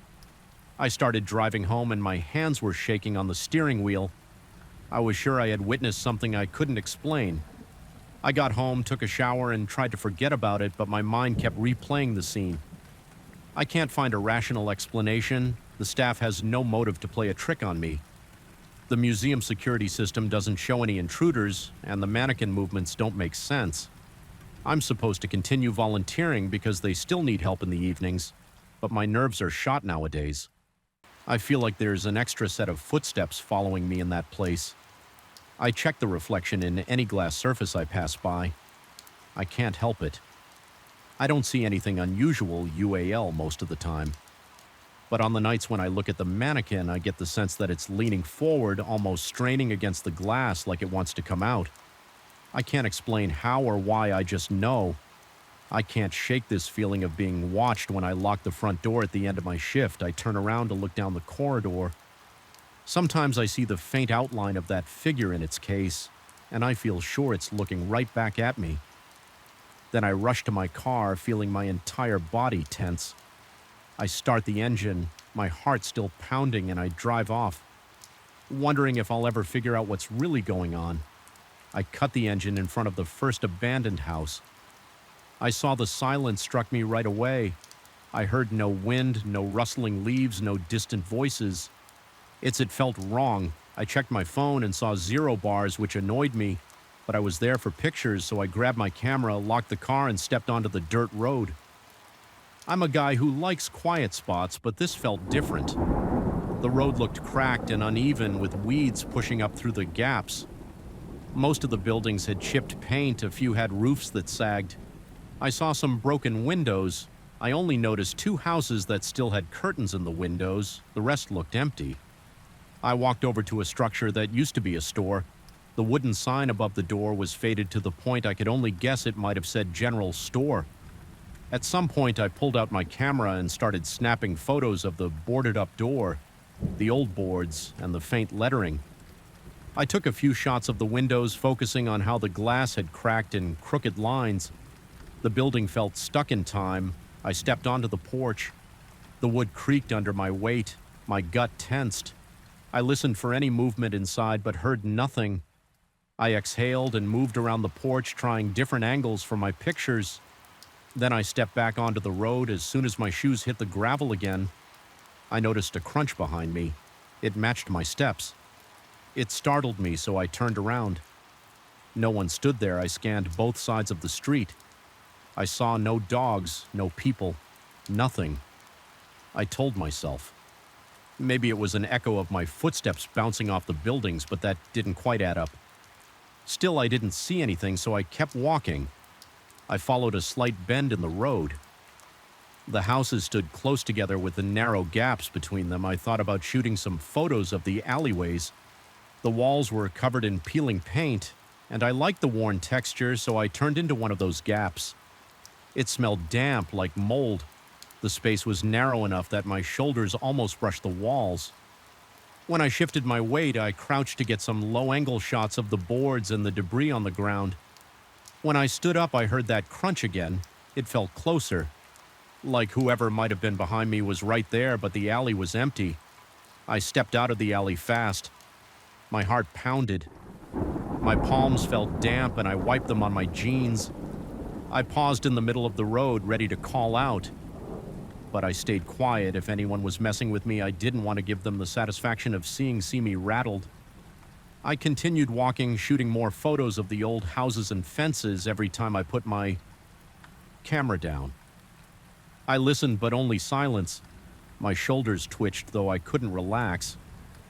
I decided to loop around back to my car. I took a few more pictures on the way. I wanted to capture the empty windows and the weathered planks when I got to my car. I rested against the door for a moment. That's when I realized how stiff my neck felt. I stretched it, rolled my shoulders, and peered over them. Nothing moved. I noticed one house across the street had a broken curtain rod. The curtain hung halfway. It looked like someone had ripped it off, but I didn't see any movement there either. After that, I drove to a small inn about 15 minutes away. I'd made a reservation because I knew I might need a base for a couple of days while I captured more shots in the area. The place looked clean enough. It had a simple front desk, a few chairs in the lobby, and a soda machine by the door. The innkeeper handed me a key and pointed upstairs, saying my room was near the end of the hall. I thanked him and climbed the creaky steps, feeling a chill that had nothing to do with the temperature. My thoughts kept drifting back to that weird crunching sound behind me in the village. That night I couldn't relax even in a soft bed. I tossed and turned, stared at the ceiling, then finally drifted off. But I dreamed I never remember my dreams in vivid detail, but this one stayed with me. I was back in that empty village walking along the cracked road. I heard footsteps behind me. I sped up. The crunching got louder. I turned around and saw a shadow. It had no face. It didn't have much of a shape either, but it felt like it was watching me. The dream ended when I tried to run but couldn't move. I woke up with my heart racing. My shirt clung to my back. I glanced at the clock, barely past 5 in the morning. I wiped sweat off my forehead and tried to calm down. My mouth felt dry, so I gulped some water from the nightstand. I sat up and stared out the window. It was still dark outside. I felt a strong urge to get some fresh air, but the hall was pitch black, and I wasn't in the mood for wandering around by breakfast time. I convinced myself the dream was just a product of that weird atmosphere in the village. I told myself I'd go back, finish taking pictures, and then move on. The innkeeper served me some coffee and eggs. He was polite, but didn't say much. He asked if I was enjoying my stay, and I just nodded. I paid for another night, deciding I'd give myself the full day to explore. I arrived back at the village around 8 in the morning. The sky was clear and the sun was already warming the air. I paired in the same spot near the first boarded-up store as soon as I stepped out of the car. I did a quick scan of the street, same emptiness as before. I walked straight to the next block where I'd seen a few houses that looked interesting. 2 of them had unusual roof shapes. One had a collapsed porch. I planned to take shots of that one. For sure, the silence felt heavier in the morning. No birds chirped. I didn't even see any stray cats or anything like that. I moved around, snapping pictures, changing lenses to get wide shots of the entire street. I noticed a few curtains that looked newer, which hinted that someone might still live there, but no people showed up. I found a building with a mailbox that had a name on it. The name's letters were scratched off in places, so I only saw GR or something like that. By mid-morning, I reached a small wooden house that I'd overlooked the day before. The paint was peeling and the front steps looked rotted. I wanted a good shot of the wood texture, so I approached carefully. I didn't want to step on the porch because it looked too weak to hold my weight. I squatted on the ground to get a low angle, then I heard a squeak. It sounded like a floorboard under pressure. I froze and looked up at the windows. They were dusty, but I could see shadows inside, maybe a piece of furniture. I stood up and called out, "Hello?" I got no response. My heart thumped in my chest. My mouth went dry again and I swallowed hard. I took a step back, unsure if I should walk away. Then I heard another squeak. This one was louder, like something moving inside. The door was closed, but I saw a gap in the frame. The wood near the handle was splintered. I tried to peek through the window, but I couldn't see anything clearly. I felt tension in my stomach. My legs felt stiff. I decided to call out again, louder this time. "Hello? Anyone there?" No answer. The house stayed silent. I realized I was gripping my camera too tight. My knuckles felt sore, so I relaxed my hand. My instincts told me to leave, but I also felt drawn to figure out if someone was inside. I edged toward the window to see if I could detect any movement through the dirty glass. I couldn't see much. The interior looked dark, like there were no lights on. Suddenly, a loud clunk echoed from inside.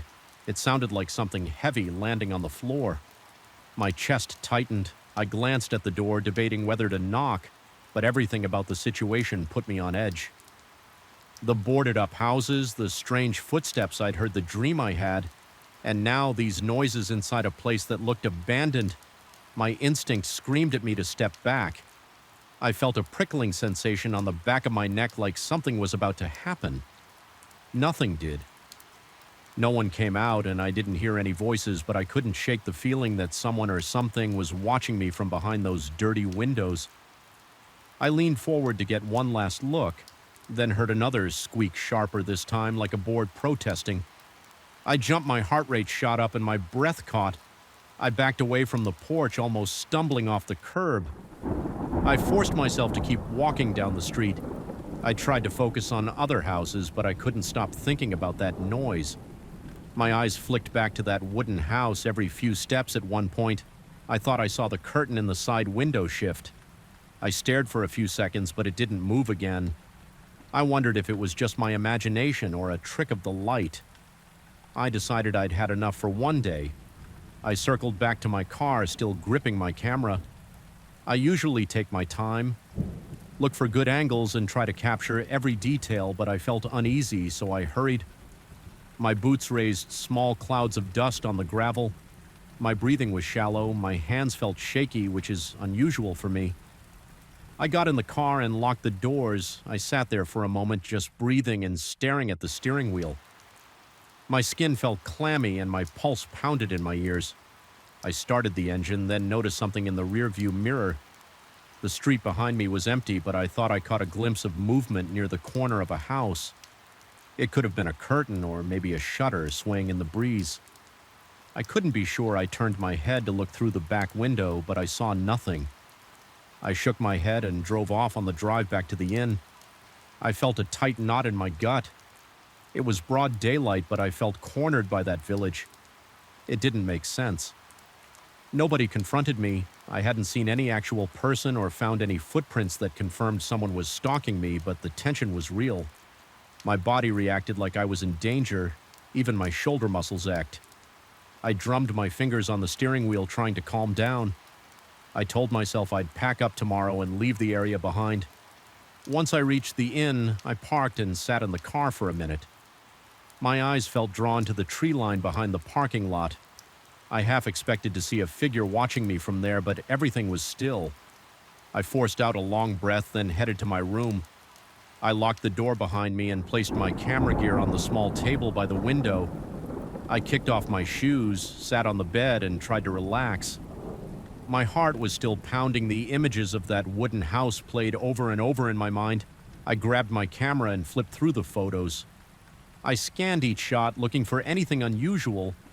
Most of them were just empty buildings, weathered wood, old signs. I saw nothing strange in the frames.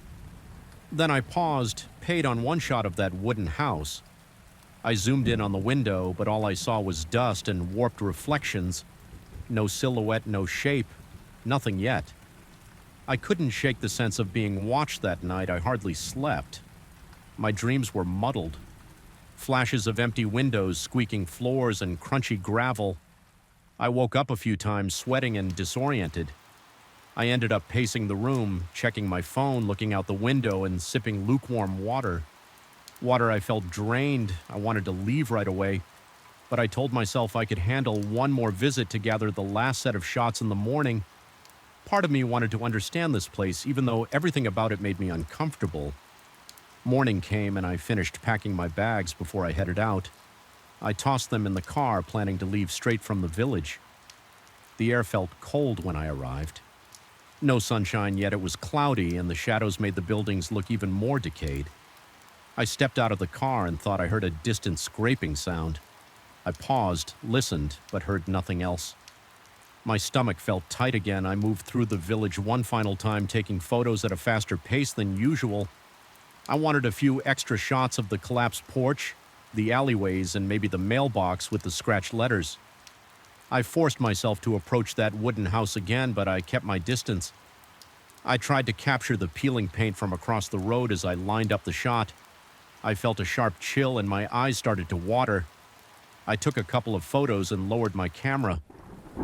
That's when I heard a creak from inside the house, faint but clear. I swear my heart nearly jumped out of my chest.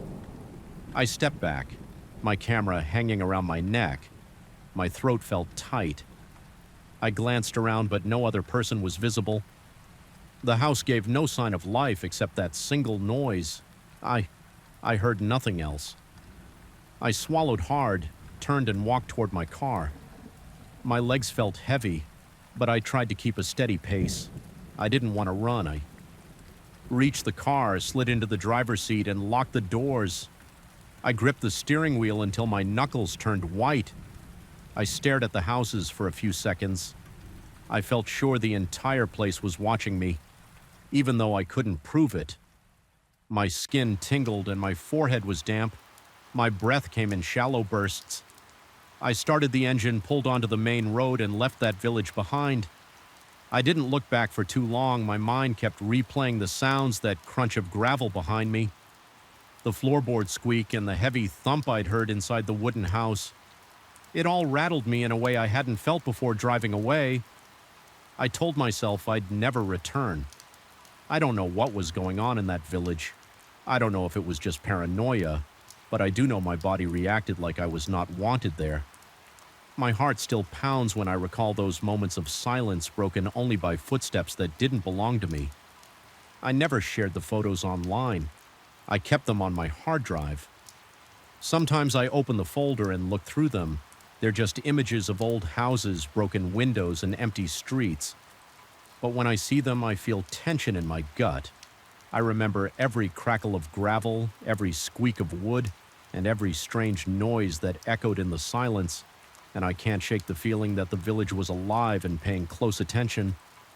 The entire time, I never thought I'd stand alone in my friend's house at 3 o'clock in the morning, trying to figure out if I was hearing footsteps or just losing my mind. But that's exactly what happened. Let me tell you everything that went down step by step because it still feels fresh in my head. Even though it's been a while since that night my friend Eric asked me to watch his place.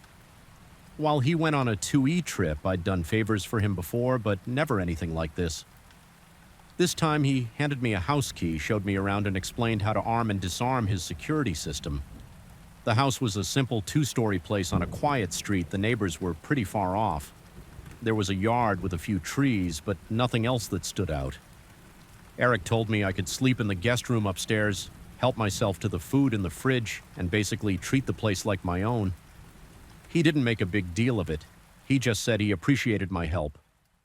I told him no problem.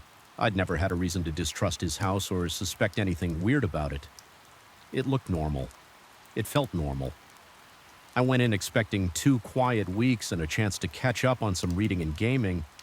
The first 4 days went fine. I'd wake up, eat some cereal, check on the house, and go to work. I always locked up behind me at night. I came back, watched TV, played some video games, and crashed in the guest room around midnight. Nothing out of the ordinary happened. The floors never creaked in a spooky way.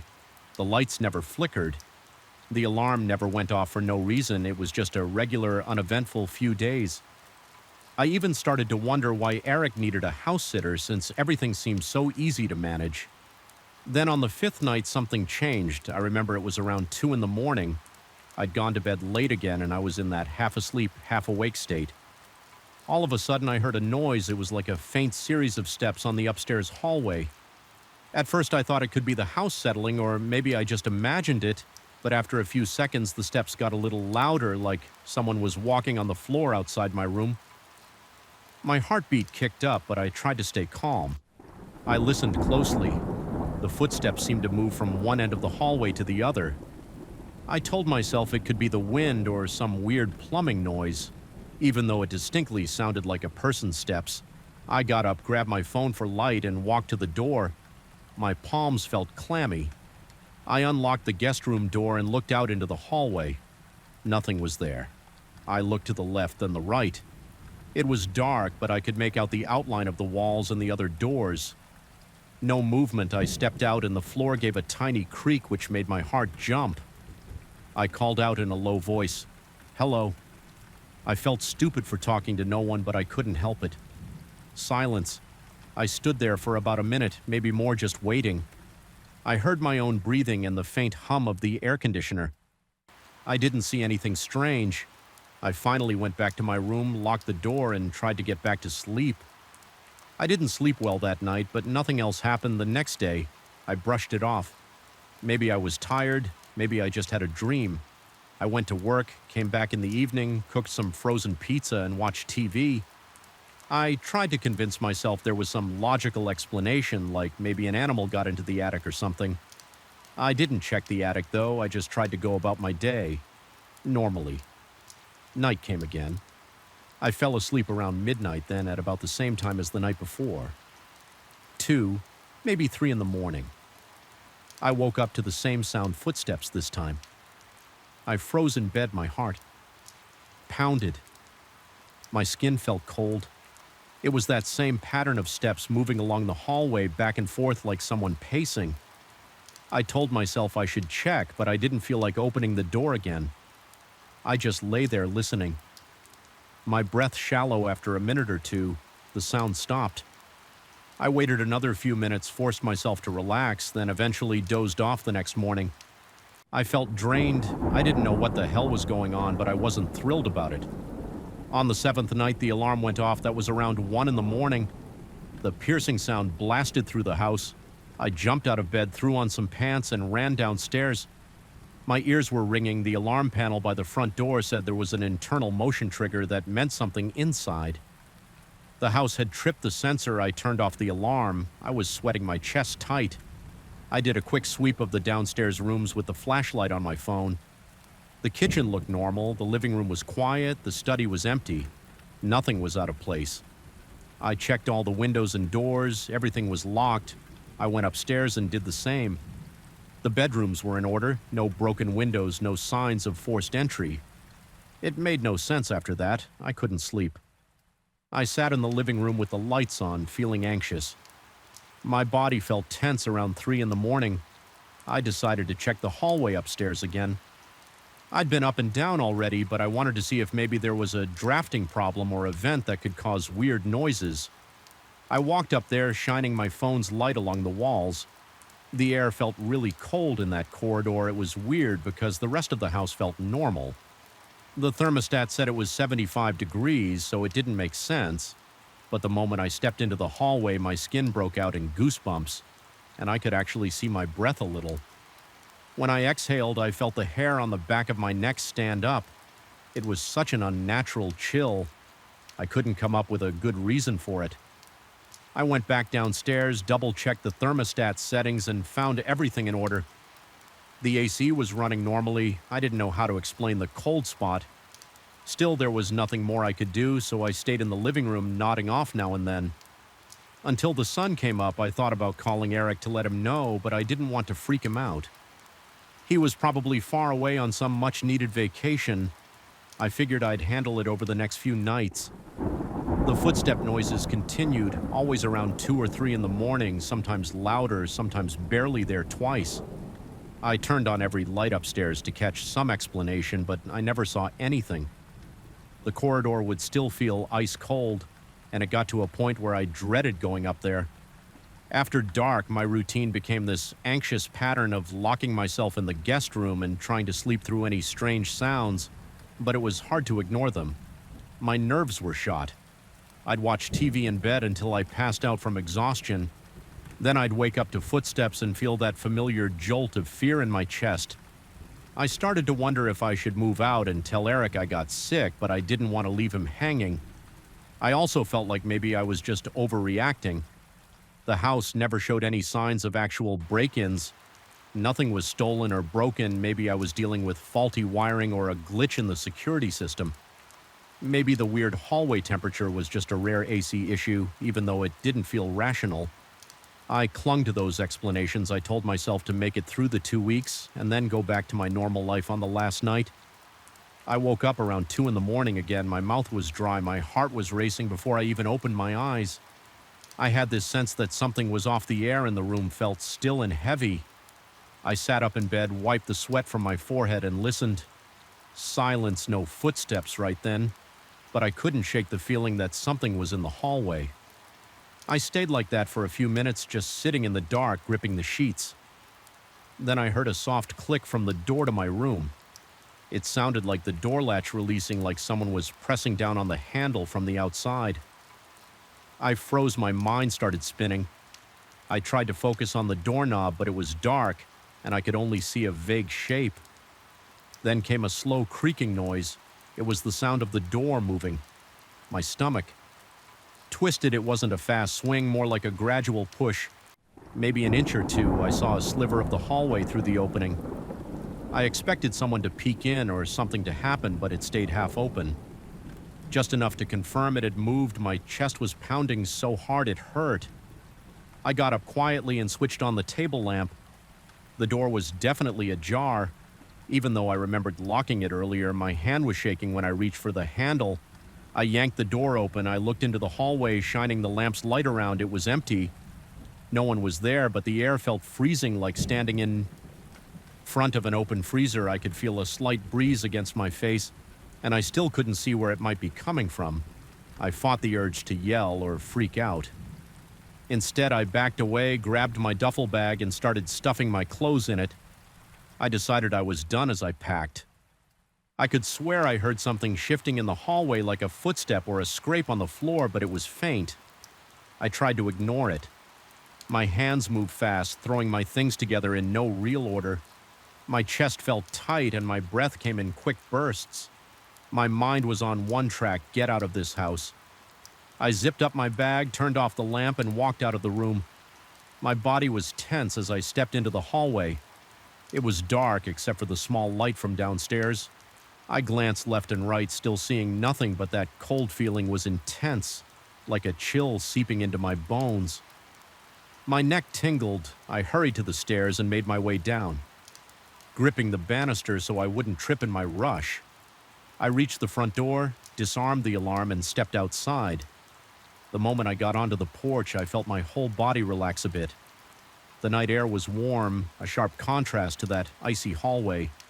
I locked up the house, set the alarm again from the outside keypad, and got in my car. My hands were shaking as I turned the key in the ignition. I drove off, glancing at the rear-view mirror every few seconds, half expecting to see something behind me. The neighborhood was quiet and no one was around. It looked like any ordinary summer night, except I was panicked and sweating. I ended up crashing at my own apartment. Even though it was small and cramped compared to Eric's place, I felt so relieved to be back in my own space. I didn't feel that strange weight or hear any odd sounds. I just felt safe. Eric was due back the next day when he got in touch. I met him at his house that afternoon, gave him the key, and asked how his trip went. He was in a good mood, so I didn't want to unload everything on him. I told him the basics. I heard some noises at night and the alarm went off once, but there was no sign of a break-in. He said sometimes the sensors can be buggy. I didn't mention the footsteps, the freezing hallway, or the door opening on its own. I just said the house was fine overall, and I left it at that. He thanked me, offered me some money for the trouble, which I refused. I just wanted to put it behind me. I still think about it. Sometimes I try to figure out if there was a rational explanation for everything that happened. Maybe there was a faulty sensor or a draft in the house that made it extra cold in that corridor. Maybe I was tired and on edge, so I misheard things. But the way the door latch clicked and the way the door creaked open, those moments still replay in my head. And I can't find a good explanation. It felt like someone or something was right there pressing the handle. I know what I heard. I know what I felt. And it was more than just a creaky old house. I never told Eric all of this. I didn't want to come across as paranoid or crazy. I also didn't want him to worry about sleeping in his own home. As far as I know, he's never mentioned anything strange happening there. Maybe it was a one-time thing, or maybe he just doesn't notice it all. I know is that I'm in no hurry to go back. If he asks me to house sit again, I'll probably find an excuse to say no. I don't mind doing favors for friends, but I'd rather not spend another night listening to footsteps. I can't explain, and feeling a chill that makes no sense. It's just not worth the stress. If that makes me sound superstitious, fine. I'd rather be safe than sorry. And that's the truth about what happened during my 2 weeks at Eric's house. I remember the first time I stepped into that basement, I thought the smell was the worst part. It was a mix of damp concrete, stale paper, and old cardboard. I never liked it, but it was my job. I was new at the company back then, and they told me I'd be in charge of the night shift. I didn't question it. I needed the money, and the position looked secure after a few months. I got used to the quiet. I got used to the strange echoes. I got used to the sudden knocks when pipes expanded, but one night something changed. I started hearing whispers. I was by myself, and the entire floor felt different, like there was another presence nearby. That's when everything shifted for me. I work for a big publishing house, and they store their archives underground. It's an old storage area with rows of tall shelves lined up against each other, leaving only a narrow space to pass through. The lights are dim. They use these old fluorescent bulbs that flicker and hum. The ceiling is low, and the ventilation system drips water in some spots. Whenever I walk around, my boots make a wet sound against the concrete. The place is cold too, even in the summer, the temperature down there never really warms up. My job is to check the inventory note any new arrivals and handle any deliveries that come in. Late sometimes, shipping trucks come at odd hours, so I meet the drivers at the loading dock and guide them to the correct shelves. It's pretty straightforward. I normally follow a clipboard and a checklist, and then I sign off on everything one night around 2 a.m. I was walking along the far corridor. It's the one section of the B basement that almost never sees any activity. The shelves there are old and full of dusty boxes from decades ago.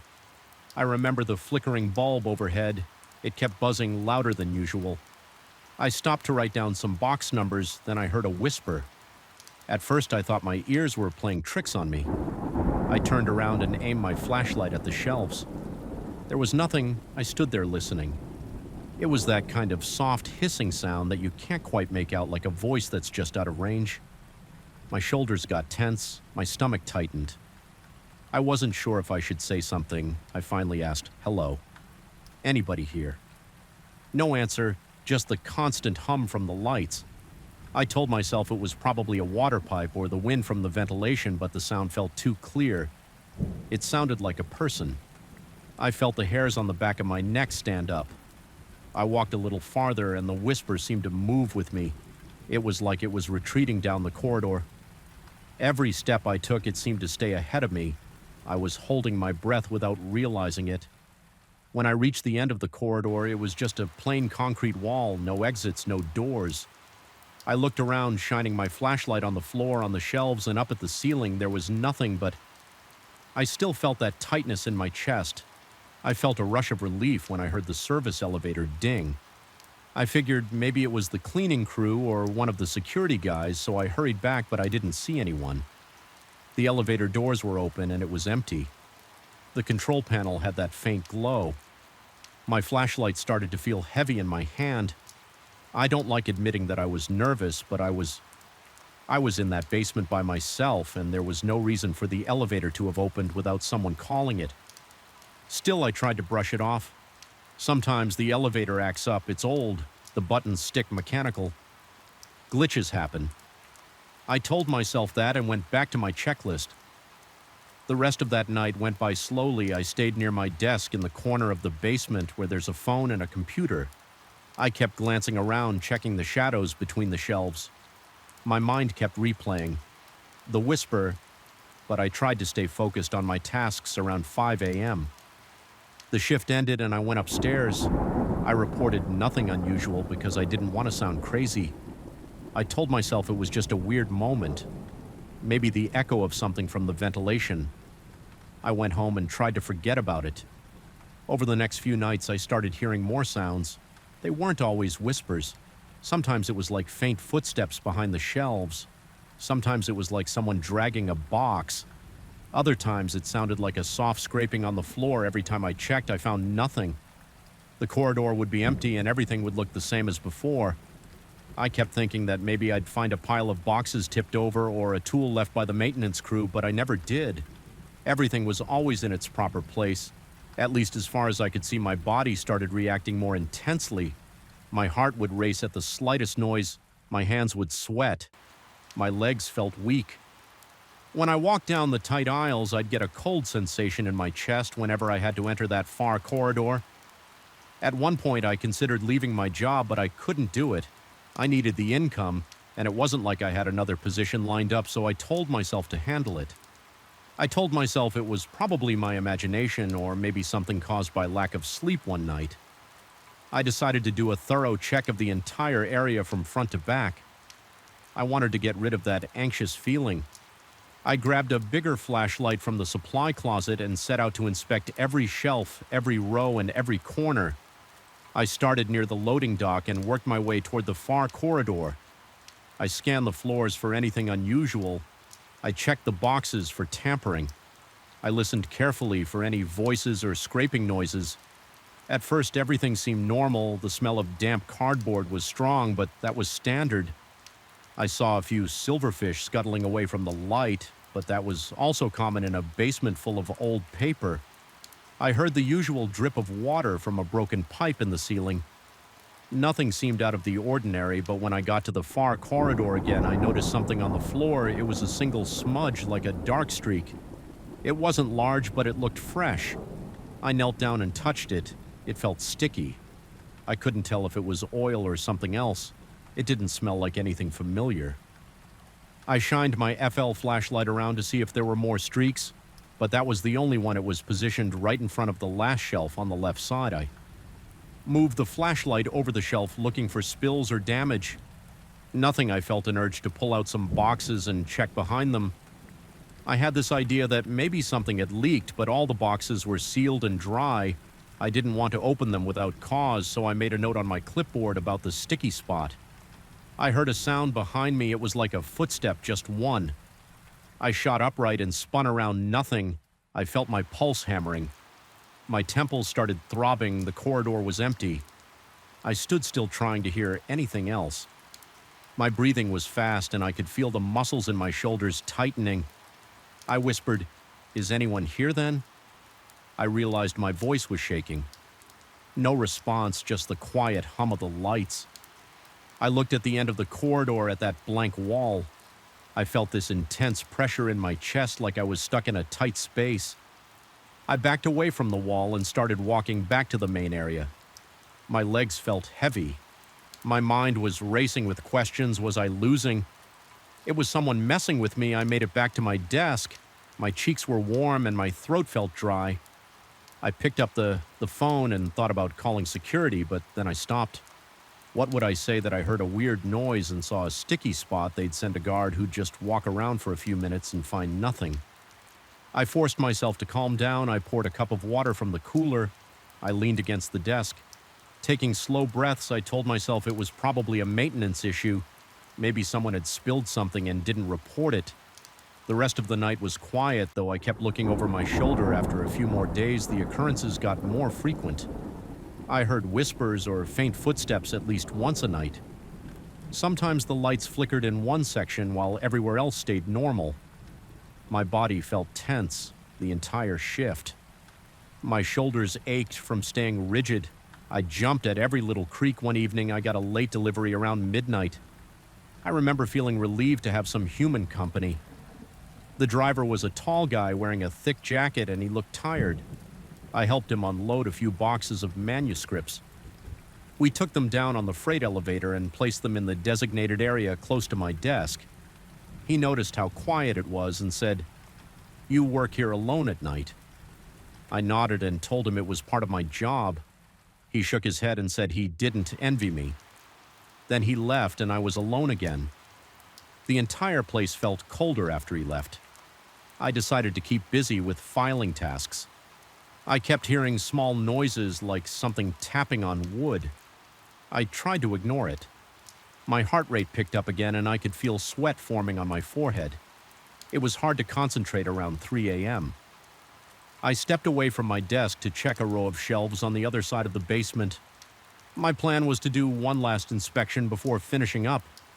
As I passed by the middle aisle, I noticed a box had shifted. It was halfway way off the shelf, ready to fall. I set my flashlight on the floor and tried to push it back into place, but it felt heavier than usual. I tilted it a bit, wondering if maybe it got wet. Then I realized someone could have moved it. I felt a chill spread from my shoulders to my neck. I looked around, nothing but the same rows of shelves. I slid the box fully onto the shelf, then grabbed my flashlight. That's when I heard a loud thump from the far corridor. I froze. My stomach turned, my ears started ringing. I didn't want to check it out, but I had to. I walked slowly, my flashlight trembling in my hand. I stepped carefully and my boots made a soft squeak. Against the damp floor, when I reached the corridor, I shone the light around the shelves, looked undisturbed. Everything was in place. I scanned the floor and my beam landed on a small stack of folders that seemed to have fallen from a shelf. I approached them. They were scattered. Some paper was peeking out from the edges. I leaned over to pick them up and then I heard a whisper again. It was right behind me. I spun around and my flashlight beam shook. There was no one there. My chest was tight and my legs felt weak. I yelled, "Who's there?" My voice echoed. No one answered. I felt my face grow hot.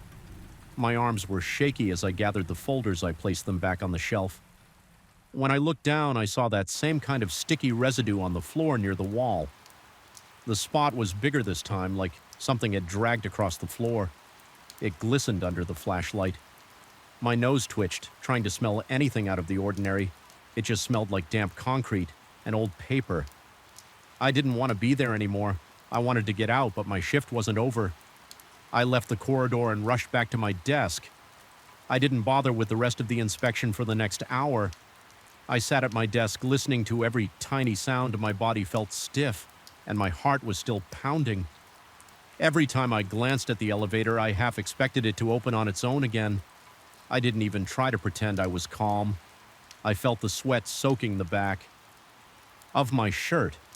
My mouth was dry. I just wanted the shift to end when the clock finally hit 5 a.m. I shut down the computer and headed upstairs. I passed the security desk on my way out. The guard asked how my night was. I just said quiet. Then I left. I was too tired and too rattled to explain anything. When I got home, I could still feel that weight on me, like something had followed me out of the basement. I couldn't stop replaying the sounds in my head. The whisper felt real. The footsteps felt real. The sticky marks on the floor were definitely real. I decided to tell my supervisor about it. The next day, I described the noises, the strange elevator behavior, and the sticky spots on the ground. He said he'd have maintenance check the basement for any leaks or broken pipes. He promised to send someone from security to do a walker, but he didn't seem too concerned. He just said these old buildings have a lot of strange noises. Since then, the feeling of being watched never left. Every night, I sense someone behind the shelves. I sense movement where there shouldn't be any. The corridor feels suffocating, like the air is thicker in that spot.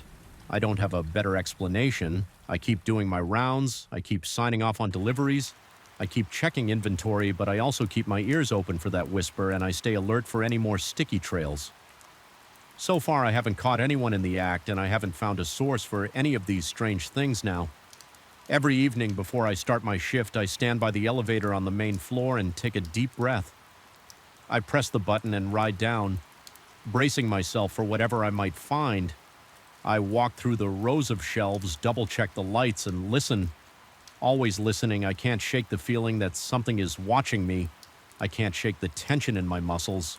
I just keep going because it's my job and I need it, but my nights are different now. The quiet isn't just quiet anymore, it's unsettling. I don't know what's down there or if it's all in my head. I only know that it's real enough to make my heart race and my palms sweat. And until I figure out what's behind those whispers and footsteps, I don't think I'll ever feel comfortable in that basement again. I got this gig because it sounded simple: organize a warehouse of mechanical parts at night with no distractions or foot traffic. The owner promised I'd have the place to myself. He said there wouldn't be any deliveries or pickups until morning. I thought it would be easy money. I was wrong. I'm standing in this huge metal building that smells like old oil and damp cardboard. The lights are harsh overhead fluorescents and they flicker once in a while. The first time I stepped inside, I noticed the rows of shelves packed with crates and bins of parts. Each row stretches nearly from one end of the warehouse to the other with narrow walkways in between. There are tall stacks of boxes along the walls. The floor is concrete stained with grease and grit. When I started, everything felt normal. I checked off boxes, labeled shelves, and wrote down items on a clipboard. Then I found sacks of parts that didn't match the inventory list. That was my first sign that something weird was happening on my second night. I looked more closely at the sacks. Some were behind large crates half hidden, but the seals had been opened recently. They were supposed to be sealed with these plastic bands. Yet I saw fresh cuts. I even found small pieces of the plastic ties scattered around the floor. I felt uneasy, but thought maybe the owner had opened a few sacks himself or changed his mind about inventory. I figured I'd ask him later. I kept working. Going through the official list and trying to reconcile the numbers, I stacked everything in neat piles. Around midnight, I heard a small clank near the back of the warehouse. It sounded like a tool dropping onto the floor. I didn't see anyone, so I shrugged it off as maybe some piece of metal shifting on a shelf. A couple nights later, I noticed something else. footprints, they were faint. But definitely there, someone had stepped in. Greasy dirt, maybe from a corner where fluids had leaked, and walked from the far left corner to a workbench. Ben on the opposite side. The tracks didn't look old. In fact, I swear they were fresh, like someone had just walked by before I got there. The footprint size looked about the same as mine, maybe a bit smaller. I tried to trace where they came from, but the pattern vanished near a side door that leads into a cramped storage office. That door was locked from the inside, or at least I thought it was. I jiggled the handle. It felt secure. I don't like being in the dark about this kind of thing. I like to know if someone's messing around, so I got a roll of thin, clear tape from my car. Every time I ended my shift at around 5 in the morning, I'd put small strips of tape over the seam of each door that way. If someone opened a door while I was gone, the tape would tear. When I came back the next night, I saw the tape on 2 of the doors was ripped. One was the main entrance that I used, which made sense because I had to come in, but the other was a side door I never touched. The tear looked clean, as if someone opened the door carefully, but the padlock outside hadn't been tampered with. I felt a chill on the back of my neck when I realized that lock might not mean much if someone had a key or a way around it. At first, I tried to brush it off. I asked the owner the next day if he'd been inside. During the off hours, he said no. He said he trusted me to handle it. I told him about the sacks and the footprints, and he just shrugged. He looked tense for a second, but he said he had no idea what that was about. He told me to keep working and let him know if anything else seemed off. I took him at his word, but I wasn't satisfied on my 5th night. Things got more intense. I was reorganizing a bunch of small washers, bolts, and screws into labeled plastic containers.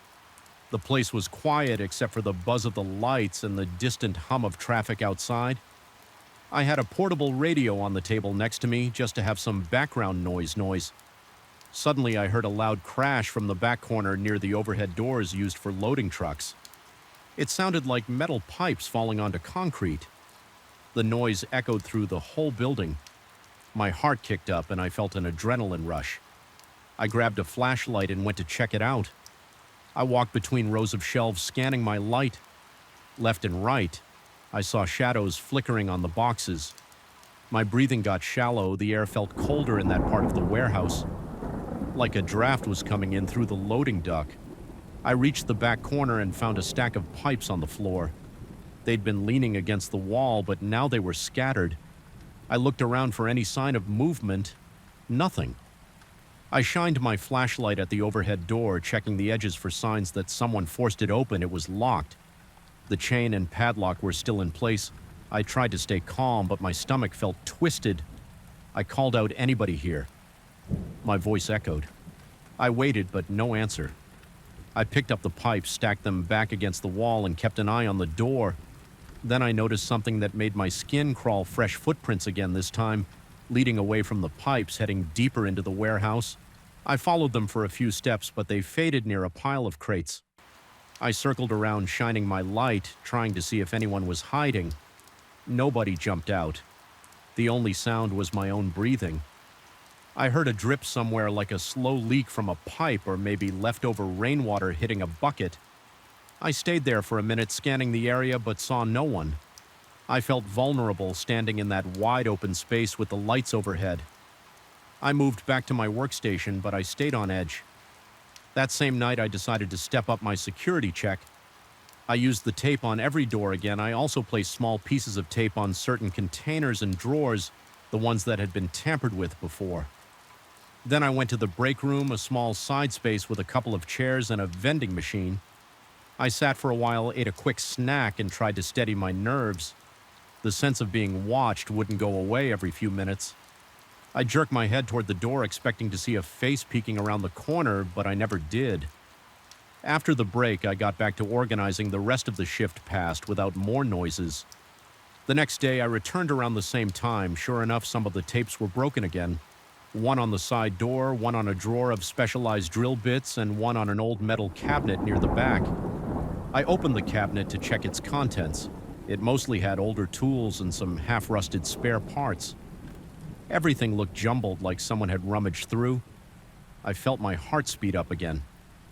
There was no sign of forced entry, and the place was locked just like I'd left it. I started to wonder if the owner was behind this, or maybe an ex-employee with a key. I began glancing over my shoulder every few minutes, feeling paranoid.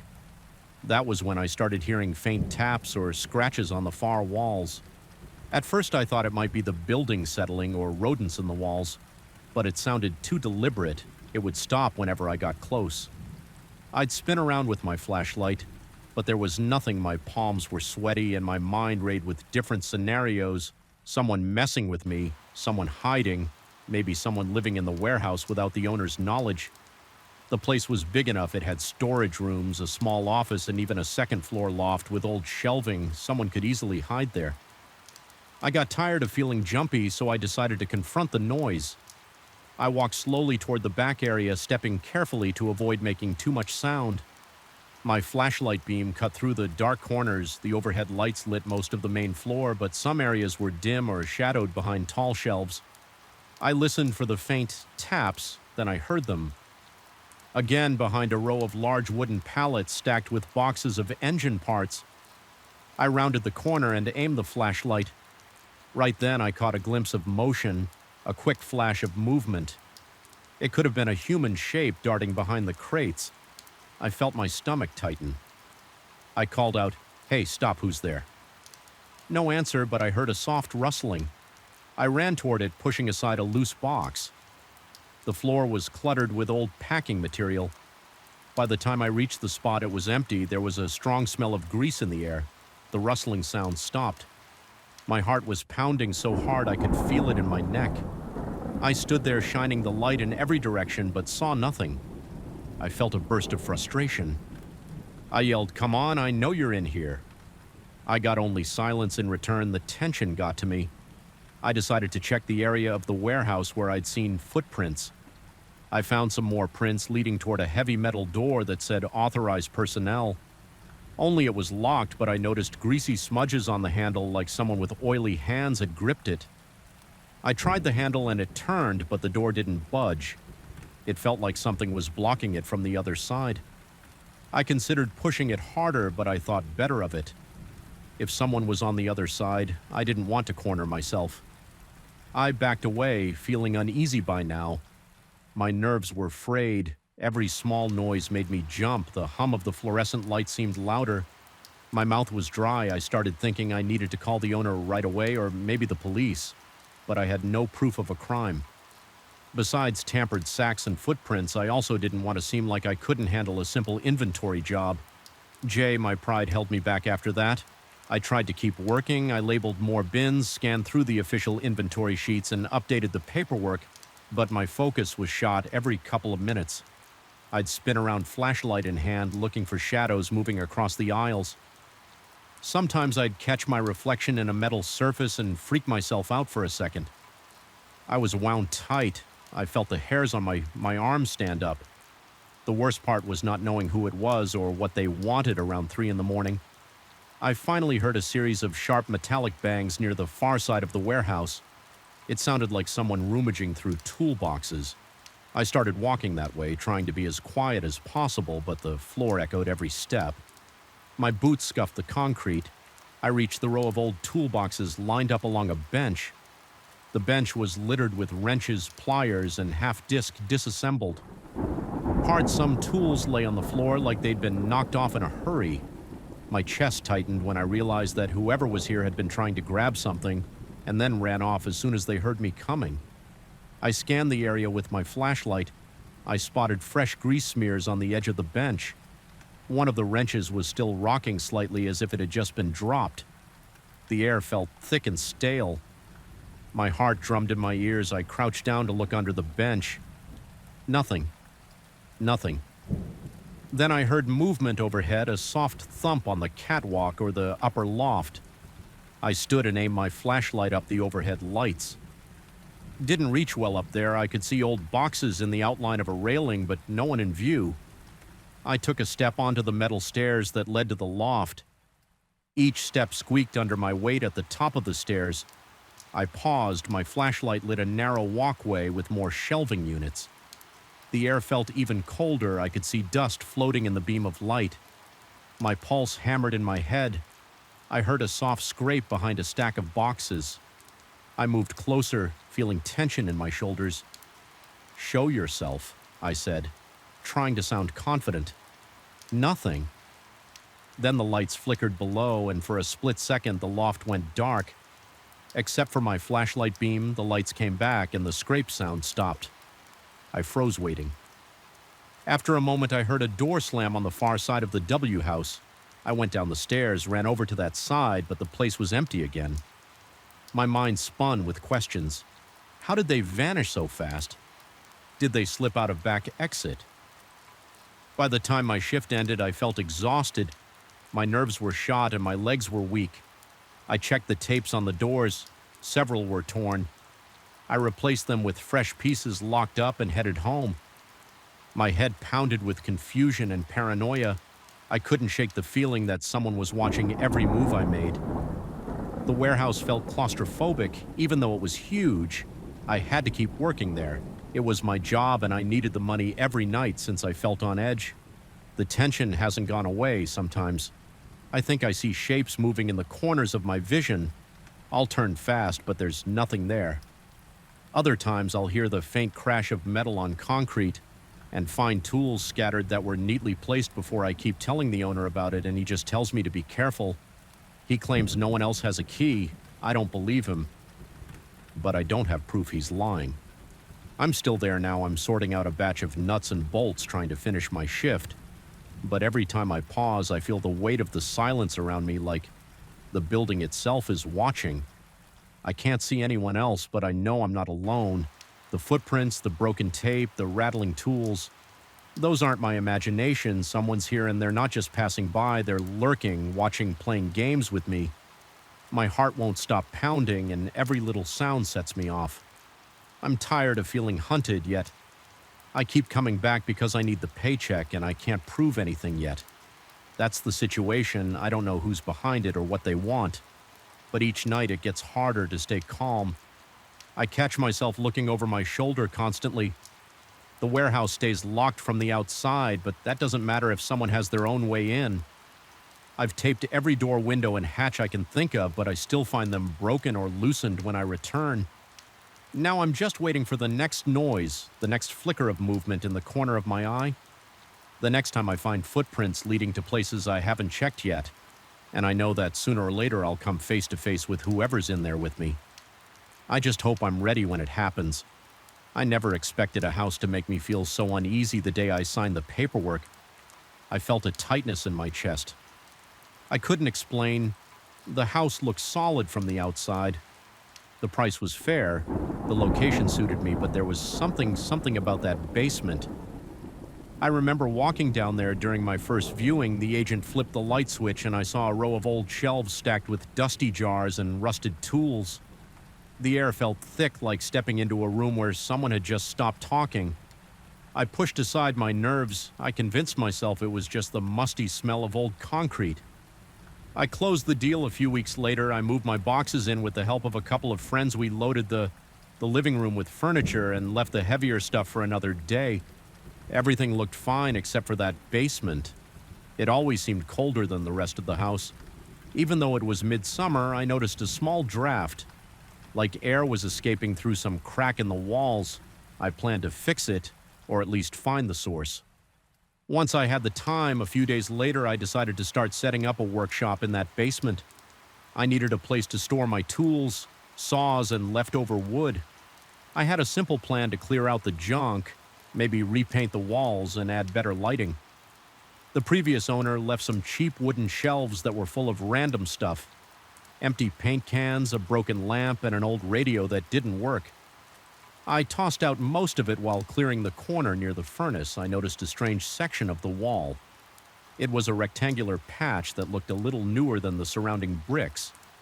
The lines of mortar stood out like it had been repaired at some point. I tapped on it. The sound was hollow. I knocked on another part of the wall for comparison, and that had a dull, solid sound. The difference was obvious. I crouched down and ran my hand across the surface. There was a thin crack around the edges, almost invisible. Unless you looked closely, I felt a faint flow of air.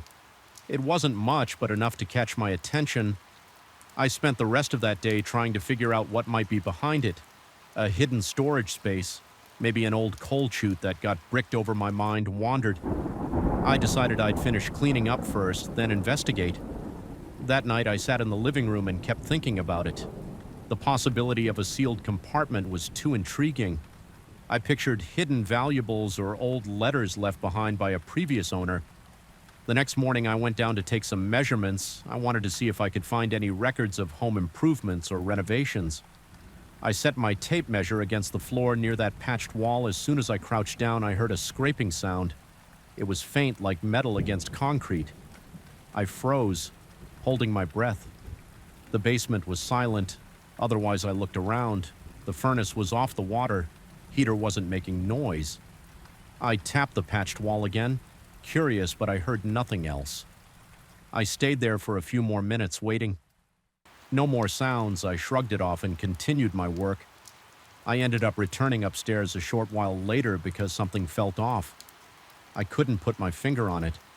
I remember my arms were goosebumped. Even though it wasn't cold, I told myself it was just nerves or the excitement of finding some hidden space. I tried to distract myself by unpacking other boxes. That afternoon, I decided to buy some tools to break through that patch. I drove to the hardware store, got a new chisel, a heavier hammer, and some safety gear on my way home. I felt this strange heaviness in my stomach, like I was dreading something. I parked my truck, sat there for a moment, and tried to shake it off. I reminded myself it was just an old wall. There was nothing supernatural about it. It was just bricks, mortar, and possibly a gap. I went back to the basement, but the sound of that scraping metal came back. It started the moment I flipped on the light. It wasn't loud, but it was persistent. It seemed to come from the other side of that patch. I took a step closer. The noise stopped. I felt a rush of adrenaline. My heart started pounding. I was sweating a bit. I didn't want to admit I was scared, but I was definitely uneasy. Every cell in my body told me to leave it alone for now, so I placed the chisel and hammer on my workbench and walked upstairs. I watched TV for a while, trying to distract myself. I told myself I'd wait for a better time. Over the next couple of days, I focused on other parts of the house. I painted the living room and replaced a leaky faucet in the kitchen. I did my best not to think about that basement, but every time I needed a tool or wanted to check the breaker box, I had to go down there. Each time I stepped on the last stair, I felt that same heaviness. I heard those dragging sounds. It was like metal scraping on concrete, always in the same spot. Always soft, but clear enough to raise the hair on my arms. One day I even thought I heard a faint rattle of chains. I stood still. My eyes locked on that patch. I couldn't see movement, but I sensed it. At one point, I noticed my reflection in an old mirror the previous owner had left near the laundry area. My face was pale and my eyes looked tired. My shoulders felt tense. I realized I was letting some unexplained noise get under my skin. I shook my head and told myself enough. It's just a house. I decided to open it up, no more hesitation, so one afternoon I went down with a dust mask, my chisel, my hammer, and a flashlight. I dragged a portable work light over to the area. I moved some of the shelves out of the way to give myself more room. As soon as I touched the chisel to the wall, I felt this wave of dizziness. It was strong enough that I had to lean against the wall to keep from falling. My vision blurred for a second and my stomach clenched. I dropped the chisel and backed away. I sat on the basement steps for a moment, trying to steady my breathing. The air felt thick and heavy, like there was less oxygen. My heart was racing. I wiped sweat off my forehead and tried to catch my breath after a minute or two. I felt my head clear. The dizziness subsided, and I told myself it must have been from not eating enough or from standing too quickly. But there was no mistaking the pressure in that room. It felt like the atmosphere in the basement had changed, like something was pressing on my ears. I picked up my chisel again, took a few shallow breaths, and set it against the wall. I tapped it lightly with the hammer. Some of the plaster chipped away. I watched flakes of paint and bits of mortar crumble to the floor. I tapped again and the scraping noise returned. It was louder this time, like it was responding to me. My chest tightened. My instincts screamed at me to stop. I let the chisel drop. The sound of metal on concrete echoed, and I felt my stomach tense. I couldn't bring myself to continue. I've never been prone to panic attacks, but that moment came close. I grabbed my tools and rushed upstairs. My heart was pounding so hard I could feel it in my neck. I locked the basement door behind me and took a seat at the kitchen table. I sat there for a long time staring at nothing. I was sweating. I kept telling myself there must be a logical explanation. Maybe there was a loose piece of ductwork rattling around, or maybe the neighbor's plumbing somehow resonated through that wall. But in the moment, none of those explanations mattered. I just knew I felt shaken. Like my body was warning me not to go any further, I decided to leave the basement alone for a while. I tried to ignore that patch. I convinced myself it wasn't urgent. I wanted to get my workshop set up, but I couldn't relax down there. I rearranged some things, stored my tools in boxes, and kept them near the stairs. I left the corner alone. The next time I went down, I only stayed long enough to flip a breaker. I avoided looking at that wall even with everything else going on. That sealed space stayed on my mind. Some nights I would lie awake picturing the shap of the bricks. I'd remember how hollow it sounded. I'd think about how the scraping noise happened at the exact moment I tried to break through. The memory of that sudden dizziness made my pulse quicken. My breathing would get shallow just from recalling it.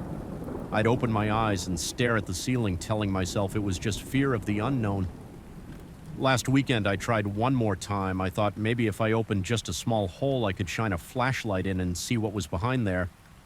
I went downstairs around midday. I took a deep breath, set up my work light, and started to scrape away the plaster around the edges of the patch.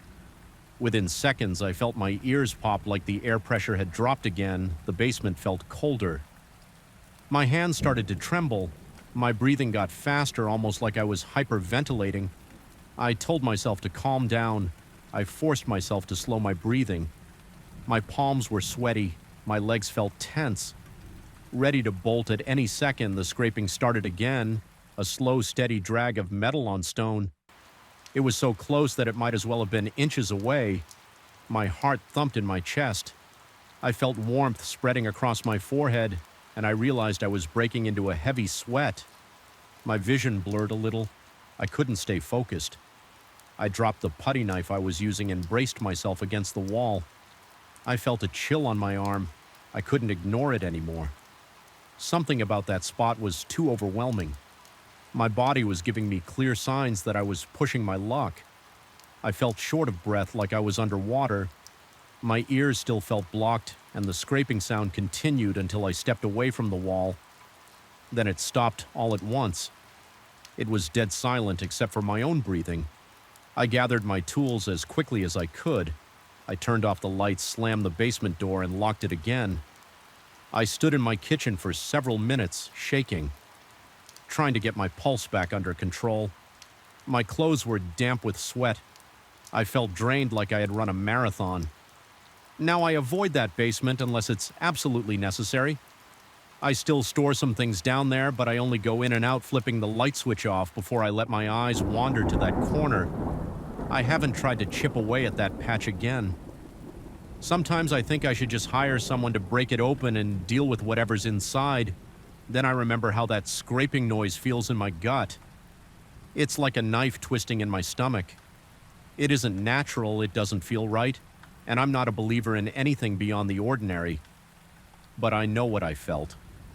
The rest of the house is fine, the plumbing works, the wiring needs a little updating, but that's normal in older properties. The floors creak a bit, but I can deal with that. It's just that one spot in the basement that sets me off. The sealed compartment remains unopened. I can't bring myself to go near it anymore. Every time I even think about heading down with a hammer, my hands start shaking. My mouth goes dry. I'm not sure if I'll ever open that section of the wall. I know it's there and I know there's something behind it, but I can't handle the reaction it causes in me, the heaviness, the vertigo, the scraping of metal. None of that seems worth it. I don't want to find out what's on the other side. I'm not curious anymore, I'm just wary sometimes. If I'm in the living room with the TV off, I swear I hear a faint dragging sound coming through the vent that leads to the basement. It makes me tense up. I'll wait. Holding my breath, and after a moment it goes quiet. I've started to think I should sell the place. I haven't listed it, but the thought is they're creeping into my mind. The house is nice, but that basement is a problem every day. I stay here, I'm aware of that sealed patch. I pass the basement door on my way to the kitchen and my stomach does a little flip. It's like I'm waiting for something bad to happen. I hate feeling this on edge in my own home, but for now I'm just living with it. I've got a padlock on the basement door, even though I know that's pointless. It's more symbolic, I guess. At least it keeps me from going down there impulsively. Maybe one day I'll build up the nerve again. Maybe I'll forget this fear, but I doubt it every time I think about that patch. I remember the scraping. I remember the heavy feeling, the dizziness, the sweat beating on my forehead. I feel the tension in my shoulders and the pounding of my heart, and I decide it's better to leave it sealed, so that's where things stand. I'm living in a house with a basement that unnerves me. I've tried to open up that hidden space, but I couldn't push through the feeling now. I just leave it. I can't tell anyone the full story without sounding unhinged, so I keep it to myself and pretend everything's normal, but it's not normal. There's something about that patch in the wall, something that makes me feel uneasy just thinking about it. I don't think I'll ever find out what was left behind, and part of me is relieved. I moved to this place a few weeks ago and I thought I knew what I was signing up for. I was wrong. Every night after midnight, something out there moves through the orchard. It never shows itself. It never leaves any footprints. But I hear it. I feel it. And the worst part is, I can't prove it to anyone else. During the day, I check on the trees. They're old, but they still have strong trunks and decent branches. The orchard used to belong to the previous owner's family, but they let it go to waste. The ground is dry in some spots, and in other spots it's soft enough to sink into when it rains. I spend most of the morning and afternoon clearing weeds, pruning dead branches, and watering the areas that need it. I drive my small truck around with a water tank and a hose which I connect to a pump near the well.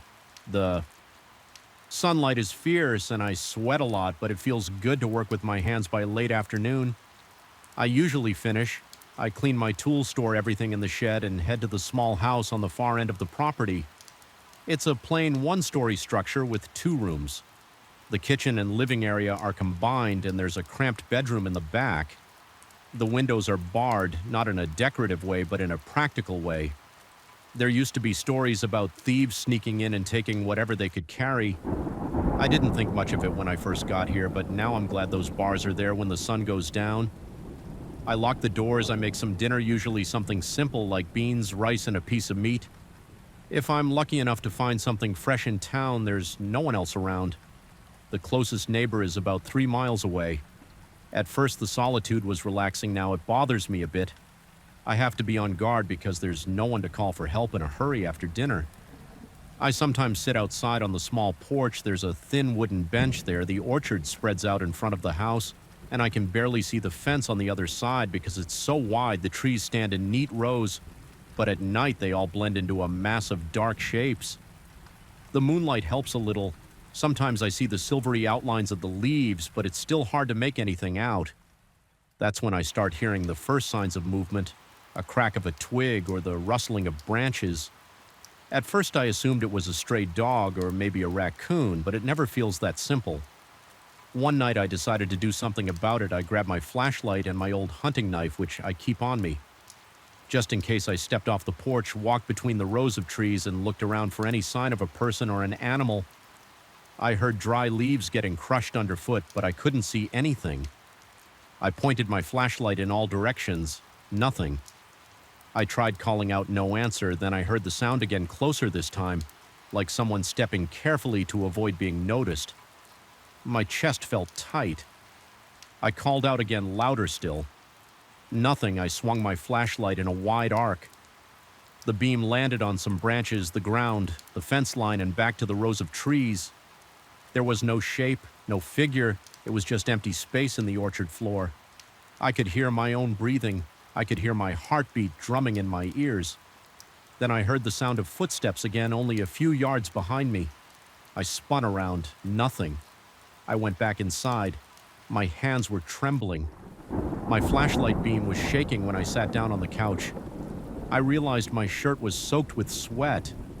I stayed up until dawn that night, jumping at every little noise. I told myself I'd install some motion sensor lights or even a camera system around the orchard. The next day, I drove into town and checked prices, but they were too high. I decided to do things the old-fashioned way. Scout the area, keep my flashlight ready, and try to catch whoever or whatever was out there. I tried a different tactic the following night. Instead of walking around, I stayed hidden behind a group of trees near the middle of the orchard. I kept the flashlight off and just waited, crouched behind one of the thicker trunks. I had my back against the rough bark, and I tried to control my breathing. After a while, I heard a slight shuffle on the ground, like someone testing a step. My body tensed. My heart started thumping harder. I could feel adrenaline coursing through my veins. I slowly reached for the flashlight. I counted to 3 in my head and switched it on, swinging it around. There was nothing there, only the empty rows. My legs were cramped from staying in the same position, but I forced myself to hold still for another hour. I heard more noises, whispers, but not real words. Just a faint sound of air moving against something. It could have been the wind, but it felt too deliberate back at the house. I paced around my small living room, trying to figure out what was happening. My stomach was twisted in knots. I tried to eat something, but I couldn't get past a few bites. I thought about calling someone, maybe the local sheriff or a friend in town, but I didn't know how to explain the situation. I hear footsteps, but there's nobody there. It sounds crazy. Still, I made a note to mention it next time I saw the sheriff in town, just to see if he had any advice the day passed. Like every other day, I worked on the orchard, loaded my truck with some fallen branches, burned a pile of them near the fence, and tried to keep busy that night. The noises started later than usual, close to 2 in the morning. I was inside the house reading an old magazine, and I heard a soft shuffle right outside the window. I froze. I turned off the light in the room. The inside of the house became pitch dark. My eyes adjusted slowly. I heard something brushing against the wall outside, maybe a hand or a body sliding by. My palms felt sweaty, and I reached for my knife. I didn't want to open the door. Right away, I walked quietly to the window and peeked through a gap in the curtain. The yard was dimly lit. By moonlight, I didn't see any shape or shadow that looked like a person. The fence gate was closed. I stared at the orchard, trying to catch any movement among the trees, but it was too dark. Then a sudden thump made me jump. It came from the side of the house near the corner. It sounded like someone banging on the wall with a fist or a stick. I almost dropped the knife. I swallowed hard and took a breath when I looked again. Nothing was there. The thumping stopped. I couldn't sleep after that. I stayed up until sunrise, just sitting on the couch with the knife in my hand. My back hurt from being so tense. When morning came, I stepped outside. Everything looked calm. I walked around the house to check for damage, but didn't find any dents or scratches. The orchard looked the same as ever. No broken branches, no disturbed patches of dirt, no footprints. The only prints I saw were my own from the day before. It was frustrating. I felt like I was losing my grip on what was real. Over the next few days, I set up some makeshift traps around the orchard. I used pieces of rope tied to empty cans if someone tripped over the rope. The cans would clatter and alert me. I placed them near the fence and along a few rows where I'd heard the footsteps. I also put some flour on the ground in small circles, hoping to catch any footprints. After sundown, I watched from my bedroom window. The wind rustled the leaves, and I heard a few normal night sounds. Crickets, maybe a distant coyote, but nothing unusual. Around midnight, I heard the faint clinking of one of the cans. My chest seized up, and I rushed outside with the flashlight. I scanned the area. The rope was still there. The cans were still there, but they'd moved a bit, like someone had nudged them. I spotted a trail of flour a few feet away, but it didn't look disturbed. I crouched down to inspect the ground. No footprints, no scuff marks. I stood up and felt a chill on my arms. I whispered, "Where the hell are you?" I spent the rest of the night awake, patrolling the orchard. Every half hour, I walked in circles with the flashlight, shining it into every corner behind every tree. Occasionally, I heard a rustling or something that sounded like breathing, but I never caught sight of anyone. My legs grew tired. My head ached. My heart pounded so much that it felt like I was sprinting. Even though I was just creeping around the next morning, I was exhausted. I dragged myself through my chores half asleep on my feet. At one point, I thought about quitting and leaving the property. I didn't sign up for this. I came to take care of trees, pick fruit, maybe sell some of it. I wanted a peaceful place away from city noise, but each night was turning into a standoff against something I couldn't identify. The orchard itself looked perfectly normal in daylight. The trees were quiet, the air smelled of leaves and dirt. The fence was intact. I kept telling myself maybe it was just animals, but animals usually leave tracks and they don't thump on walls like that. I started staying inside the house after dark, locking every window. I kept all the lights on. At first it made me feel safer, but it also made it easier for whatever was out there to see me. I turned off the lights one by one and stared outside.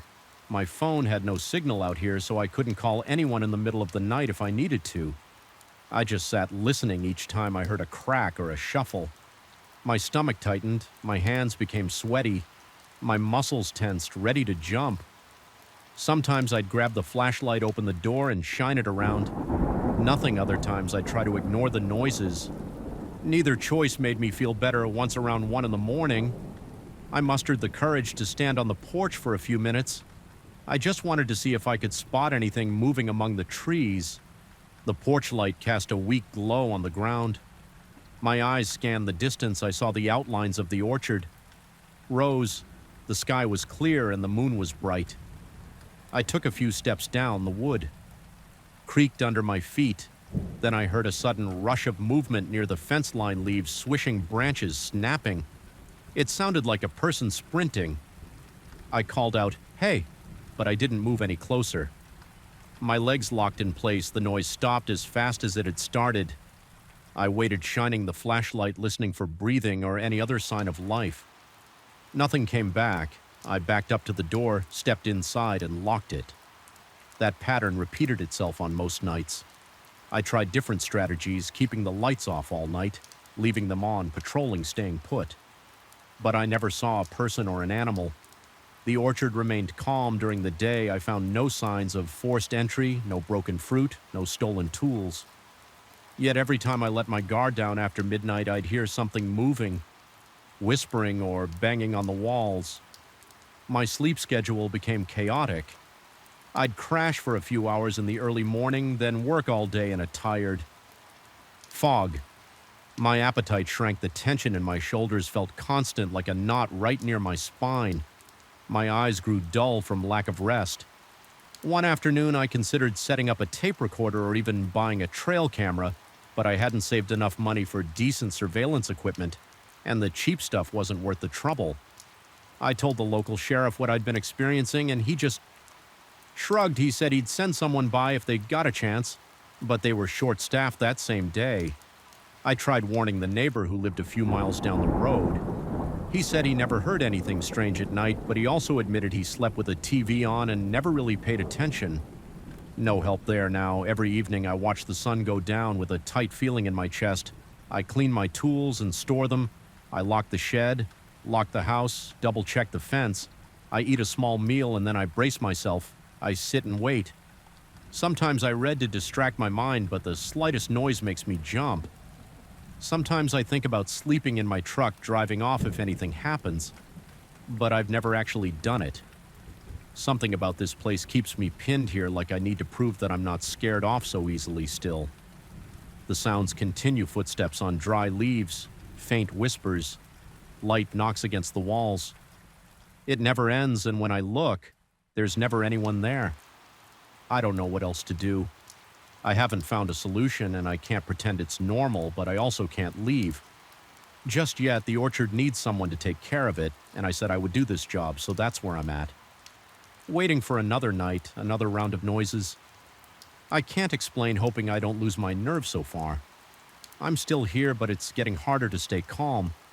The nights keep dragging on, and those whispers don't stop. I just wonder if they ever will. I heard the first strange noise. Last month, right at 3 o'clock in the morning, it was a scraping sound above my bedroom, sharp and repetitive.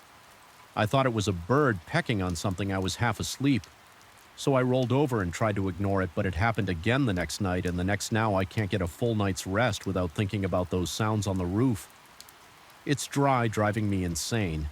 I live in a small apartment on the top floor of an old building downtown. The building has 6 floors and the elevator is slow, so I usually take the stairs. The hallways smell a bit musty and the windows are narrow.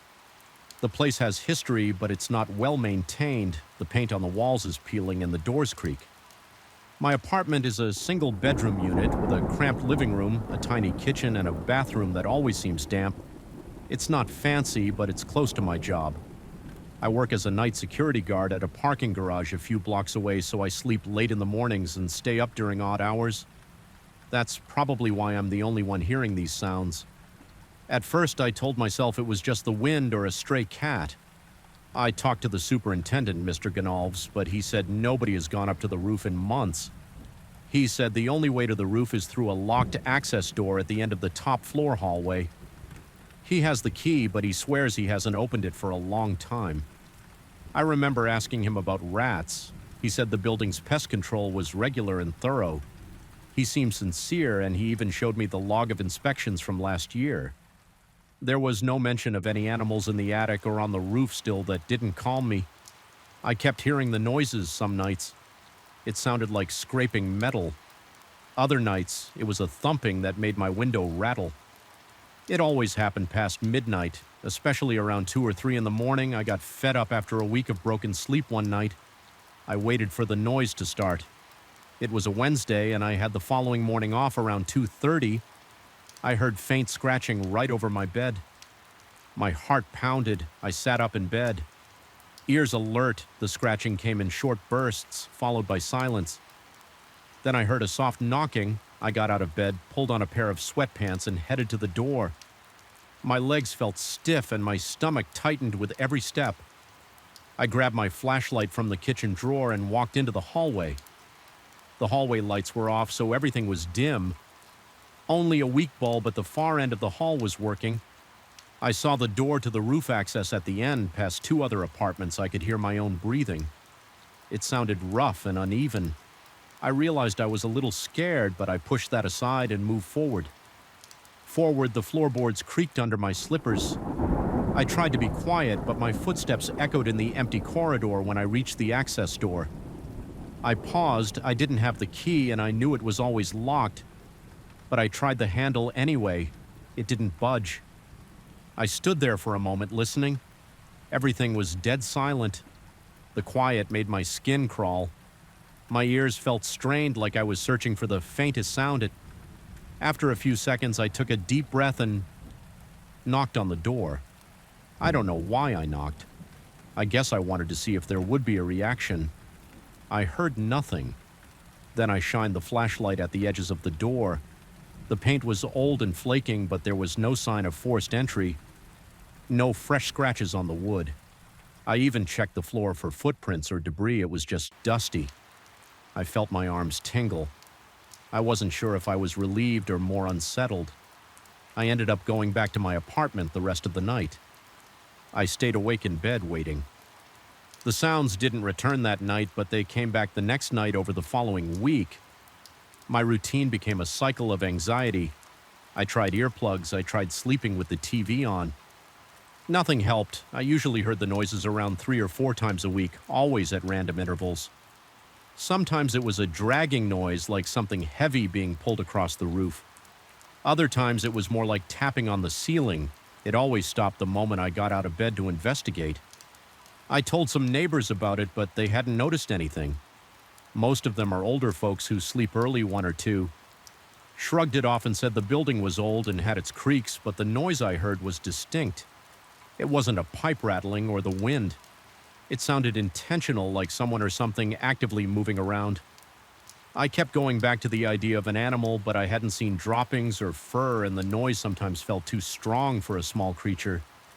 One night it sounded like pounding, which made me jump out of bed and nearly drop my phone. I tried recording the noise on my phone a couple of times, but each time the sound stopped before I could hit record. Eventually, I decided I had to see the roof for myself. I caught the superintendent one morning and asked to borrow the key. He looked surprised, but didn't argue. He handed over a long, rusty key with a tag that said roof access in faded letters. He told me to be careful. I said I just wanted to check for loose shingles or something that might be making noise. He shrugged and walked away. That same afternoon, I went up to the top floor. It was daylight, and everything seemed normal. I unlocked the roof access door, stepped outside, and squinted in the sun.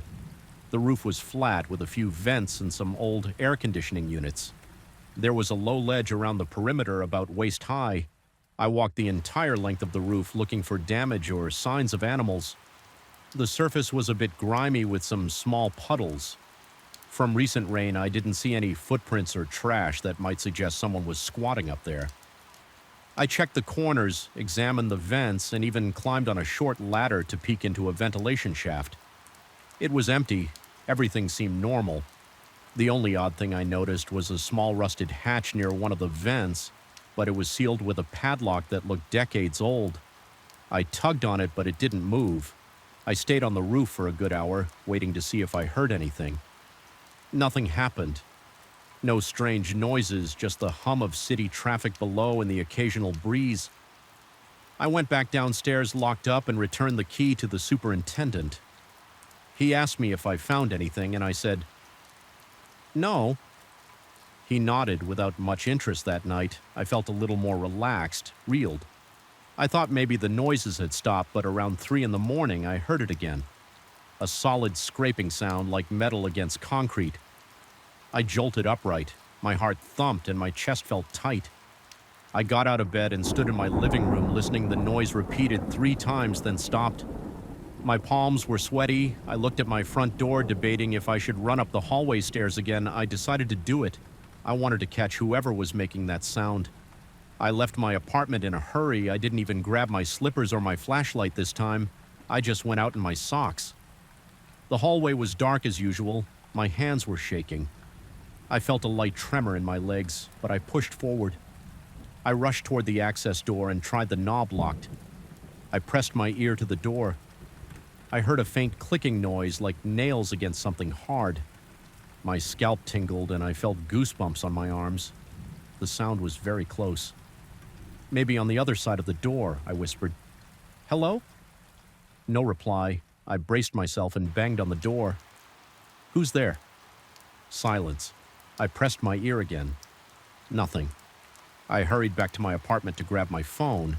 I dialed the superintendent's number, but he didn't pick up.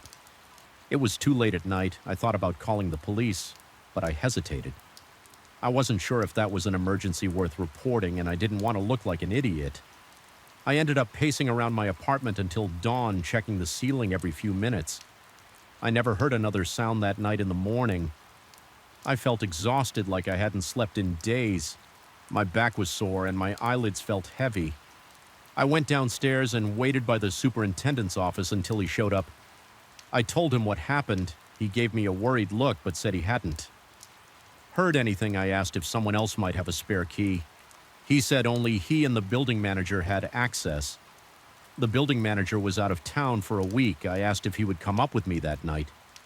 If we heard the sounds again, he agreed. That night I tried to rest. I fell asleep around midnight, sure enough. Around 3:30 I woke up with a jolt. A loud thud echoed from above. My pulse raced. I grabbed my phone and called the superintendent. He answered on the second ring, sounding groggy. I told him it's happening again. Meet me on the top floor. He said okay. I grabbed my flashlight and hurried out. He arrived a minute later, hair disheveled. Wearing sweatpants and a t-shirt, he was carrying a heavy flashlight and had the key in his other hand. We both stood at the door listening. I pointed at the ceiling, trying to show him the direction of the sounds. It was quieter now, but there was a faint rustling or scraping. He gave me a nod, then unlocked the door. We stepped into the staircase that led up one more flight to the roof. The tension in my chest got worse. My breathing felt shallow. The superintendent's face looked tense. We reached the final door to the outside. He turned the key, pushed the door open, and shined his flashlight around. We stepped onto the roof. It was dark. The city lights reflected off of few metal surfaces. We walked slowly, checking every corner. I felt a cold sweat on my neck. I expected to see something move in the shadows, but everything was still. My teeth were clenched and my grip on my flashlight was so tight my knuckles hurt. We covered the entire roof looking behind the air conditioning units, checking the sealed hatch, tapping on the vents. We didn't see any sign of forced entry or disturbance. There was only the distant sound of traffic. I glanced at the superintendent. He shrugged, looking uncomfortable. We stood there for a minute, scanning every inch of the roof. Nothing. We went back inside. He locked the door again and handed me his flashlight so I could look around the stairwell. It was empty. No footprints, no trash, no sign of a person. We both stood there, shoulders stiff. Eventually, he sighed and went back to his apartment. I turned to mine over the next few days. I tried to forget about it.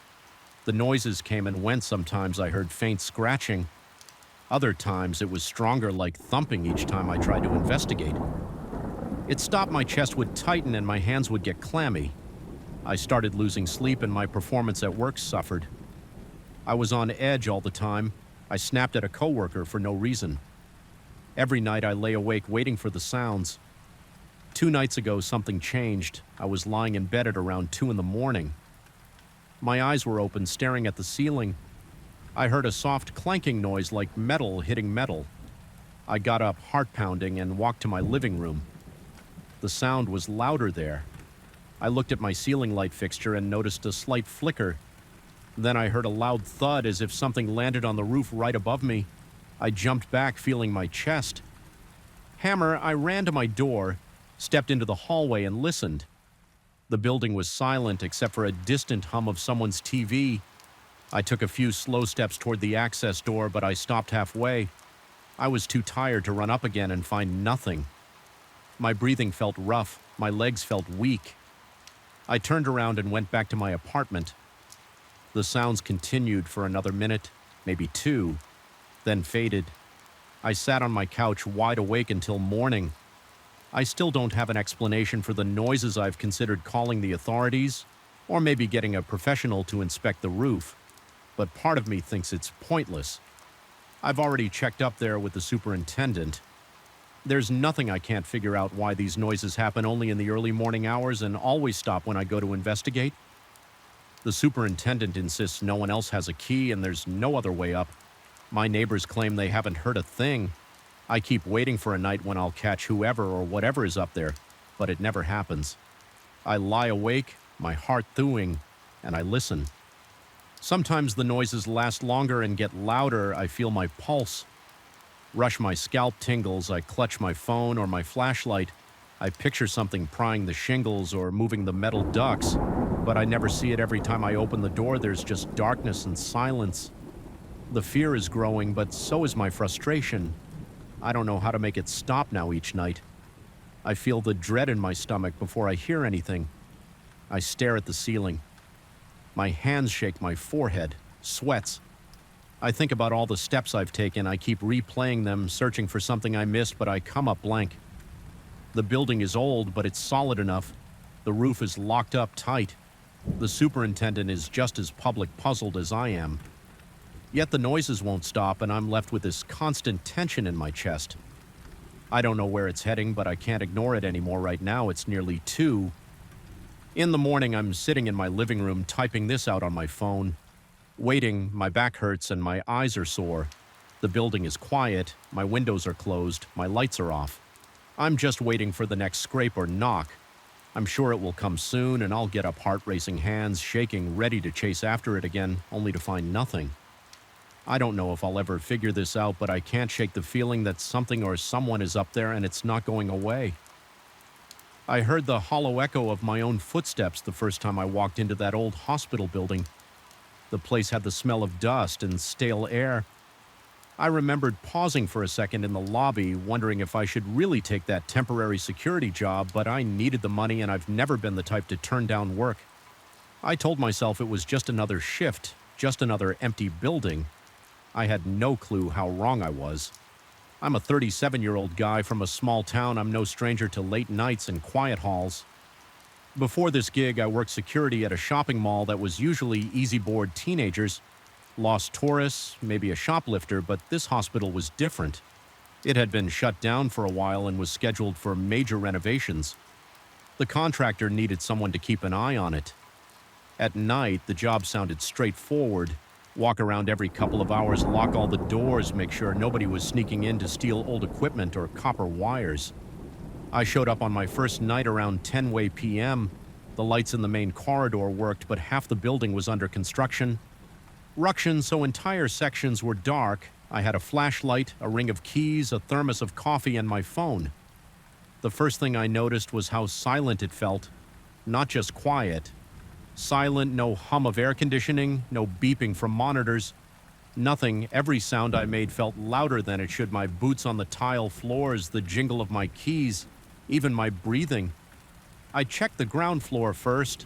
There were old patient rooms with peeling paint, dusty waiting areas, and some broken chairs. The windows had boards on them. In a few places, I saw piles of construction materials in corners, buckets of paint, stacks of tiles, and random tools. I locked a couple of doors that led to storage rooms and made a note on my clipboard. Then I took the elevator to the second floor, but it jerked in a strange way, so I decided to use the stairs. From then on, I wasn't in the mood to get stuck in an elevator in a place like that. The second and third floors were mostly the same dark corridors, scattered debris, and old signs pointing to what used to be wards. I locked everything up, double-checked the rooms, and made a list of anything that looked out of place. Then I settled in the old security office on the first floor. That place had a desk, a few monitors, most of which were powered off or not connected, and a creaky swivel chair. I spent the rest of the night sipping coffee, watching some videos on my phone, and occasionally heading out for another round. Nothing happened. It was boring, but I preferred it that way. The second night was almost the same. I did my rounds, found nothing unusual, and spent most of the time in the security office. The third night, I heard some weird clanging sounds in one of the back corridors. It sounded like metal pipes. I walked over to investigate and found a half-open supply closet with some loose pipes leaning against the wall. One of them had fallen and made a noise. I pushed it aside, closed, and locked the closet and went back to my seat. My shift ended at 6 o'clock in the morning, and I drove home feeling a little tired but not spooked. Around the end of my first week, I got more used to the building. I knew which floors made weird sounds, which corners were cluttered with debris, and where the light still worked. But I also started feeling uneasy in certain areas. There was one corridor on the third floor with a row of empty patient rooms. Every time I walked through, there I felt pressure in my chest. My breathing got tight and I got goosebumps. I told myself it was just the stale air or maybe some leftover chemicals from old cleaning supplies, but I tried to avoid going down that hallway alone. In the dark, I stuck to the main route when possible. Then came the night. I can't explain. It was after midnight. I think it was around 2:30 a.m. I was bored in the security office, flipping through old magazines I found in a drawer. I decided to do my regular round, so I got up, grabbed my flashlight, and checked the first floor. I then walked up the stairs to the second floor. My plan was to walk the perimeter, check all the doors, and come back down. I walked slowly, shining my flashlight on the walls and corners. The overhead lights were off in that section because of the renovation. I passed by a small break room, then a wide hallway that led to some administrative offices. I tried a few doorknobs, all locked. I went around a corner that opened into a larger corridor. It was long and dark with a single flickering light at the far end. I heard my own footsteps echo. I remember the squeak of my boots. The air felt colder than usual. I could see my breath in front of me. I thought maybe a window was open or broken somewhere. Letting in the night air, as I got closer to the end of the corridor, I saw a door that looked slightly ajar. It was almost at the very end of the hallway near the corner. I was certain I had locked that door earlier. I had checked all doors on the second floor around 11 p.m. to make sure they were secured. My heart started beating faster. I wondered if maybe a worker came in during the day and forgot to close it properly, but it looked half open, not just unlocked. I approached slowly. My flashlight beam danced on the walls. My mouth felt dry and I could hear my pulse in my ears. I tried to keep my steps quiet, but the tiles made that impossible. As I got closer, I felt a cold breeze move past me like a sudden draft. The door creaked louder as if something was pushing it from the other side.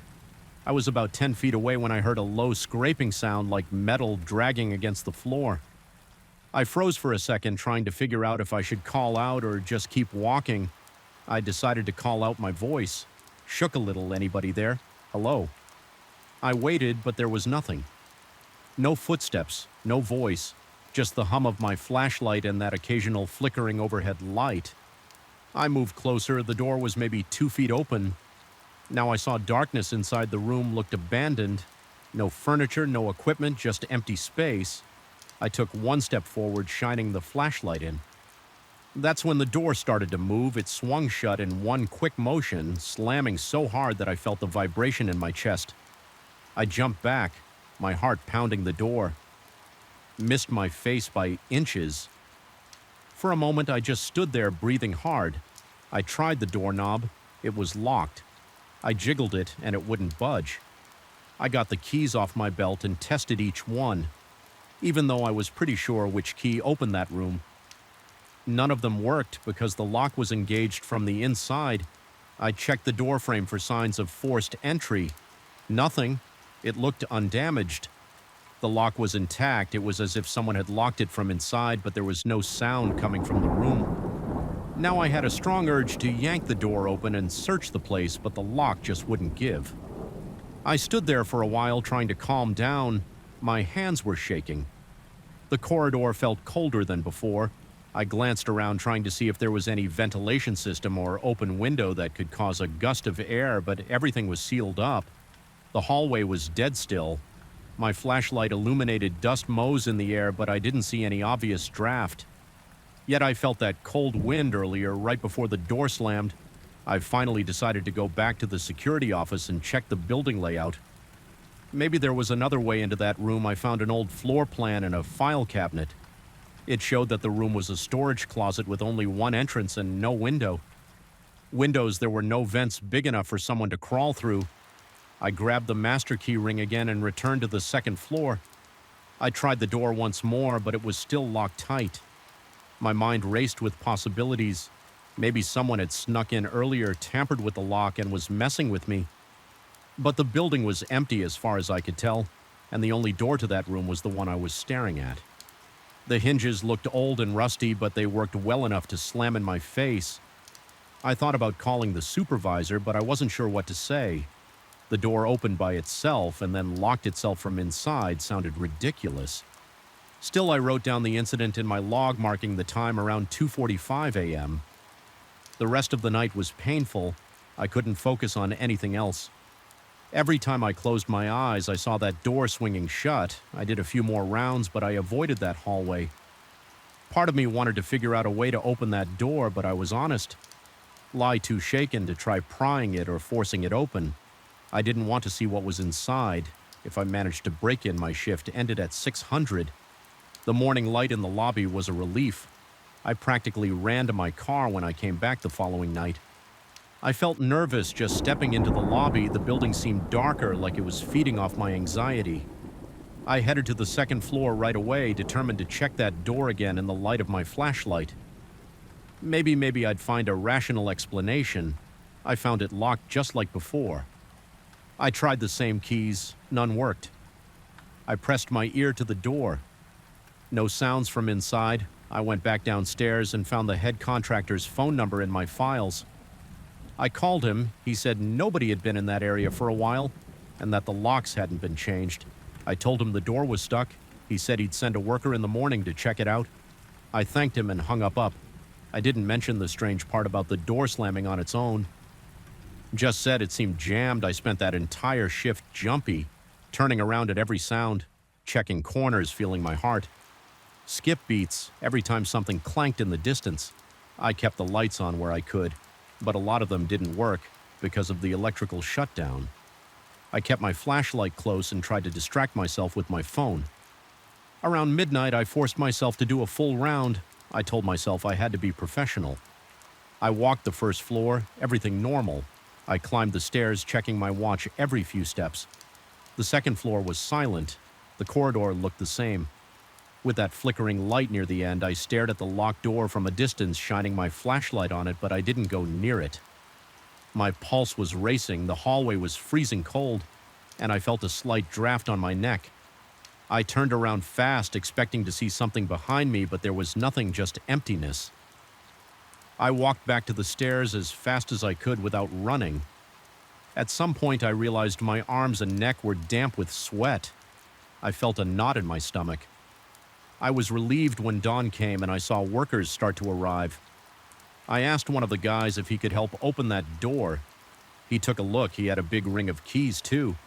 None worked. He even tried using a screwdriver to pop the lock, but it wouldn't budge the guy. Shrugged and told me we'd need a locksmith or someone to remove the entire lock assembly. Then he walked away, saying he'd tell the foreman later. That same day, I got a call from my supervisor. He said they might not need a night guard anymore because the construction schedule had changed. They were going to do some structural work that required the building to be sealed for safety. I didn't argue. I was actually relieved. I finished out that week, but I stayed on the first floor most of the time. I locked every door I could, didn't bother going near that corridor again on my last night. I did one final walkthrough. I paused at the bottom of the stairs leading to the second floor. I felt the urge to go up there just to see if anything had changed, but I didn't. I just tightened my grip on the flashlight, said nope under my breath, and walked away. To this day, I can't explain what happened. That door was locked from inside. I know I secured it earlier. I know it opened by itself, and I felt a gust of cold air that had no source. It slammed shut so hard that I thought the glass would break. I didn't see any strings or wires. I didn't see a person. The door just moved on its own. I've worked plenty of security jobs since then, some in old buildings, some in new ones, but I still remember how my heart felt like it would jump out of my chest that night. I still remember the fear that crawled up my spine. I never had a logical explanation, and I stopped looking for one. A long time ago, that door was between me and something I don't understand, and I'm fine. Leaving it at that, I got off the bus and saw the small train station in front of me.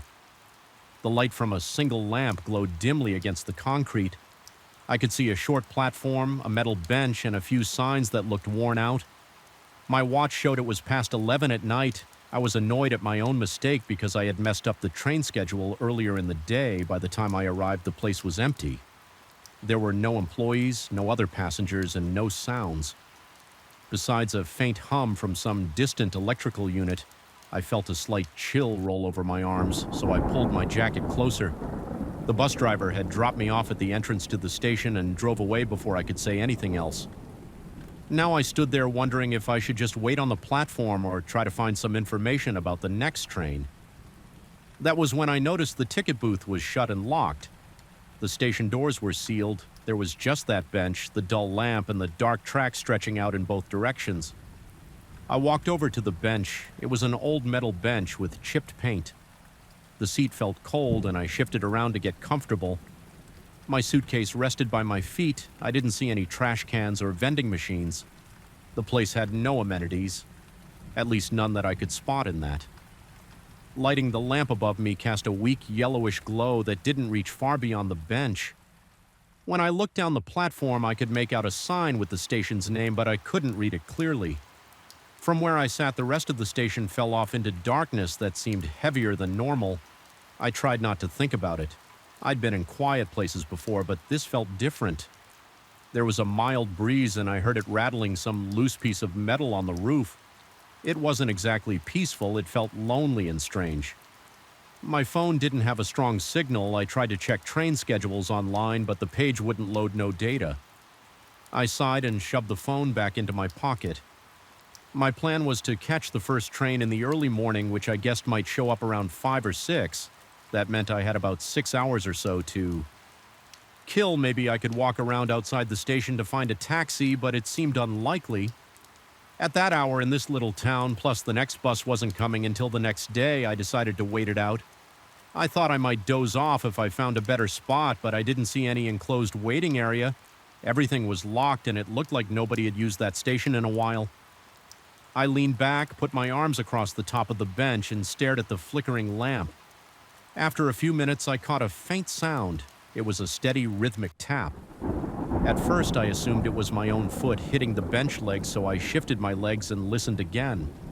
The noise persisted. I stood up to get a better listen.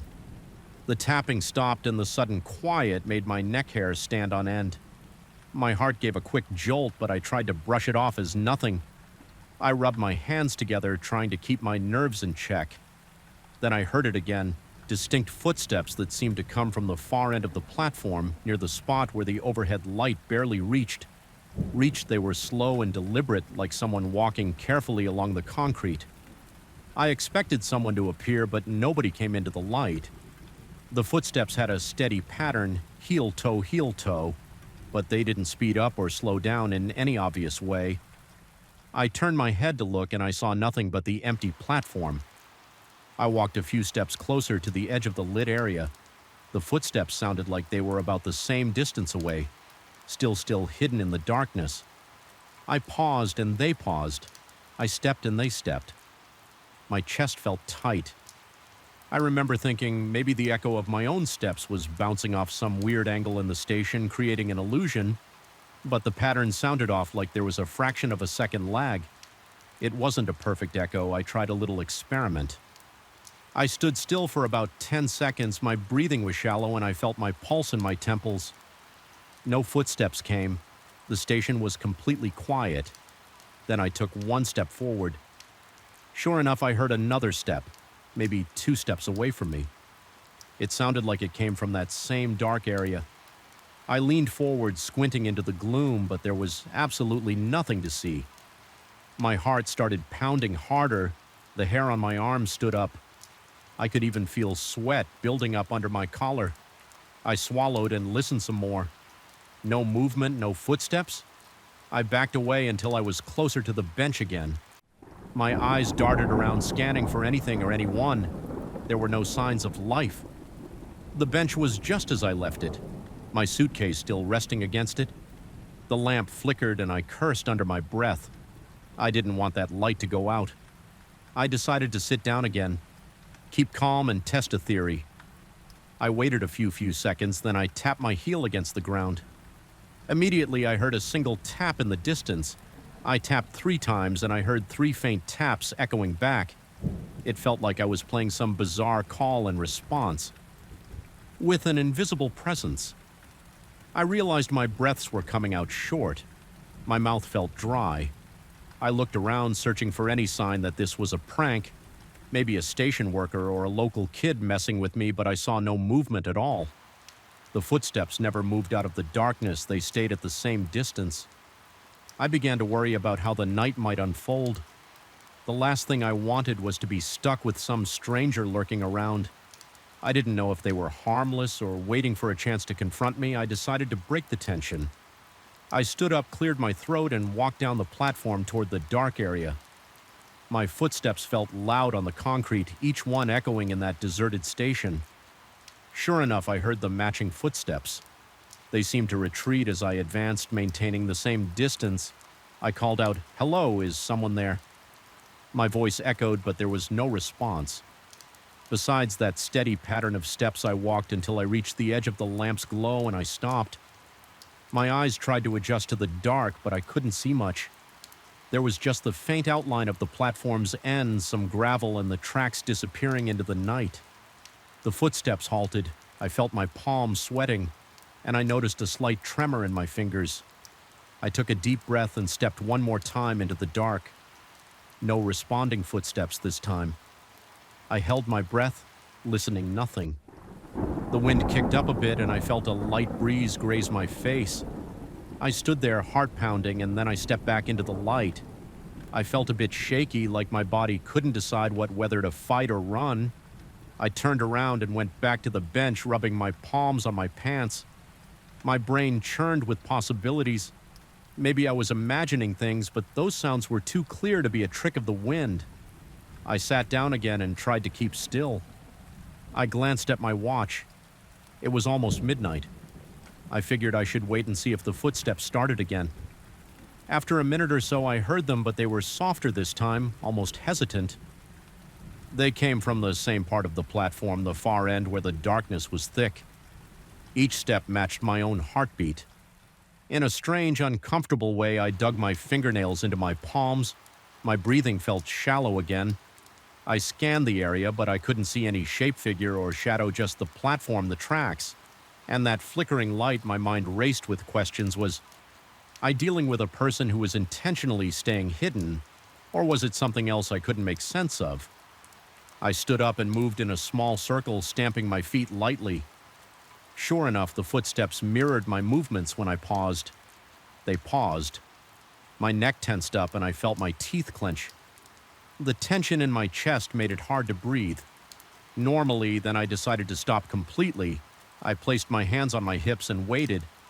The footsteps didn't stop right away. They went on for another 2 or 3 steps and then faded into silence. It was the first time I had heard them continue without me moving that rattled me. I felt a wave of fear crawl up my spine and my hands shook a little. I tried to calm down by taking slow, controlled breaths.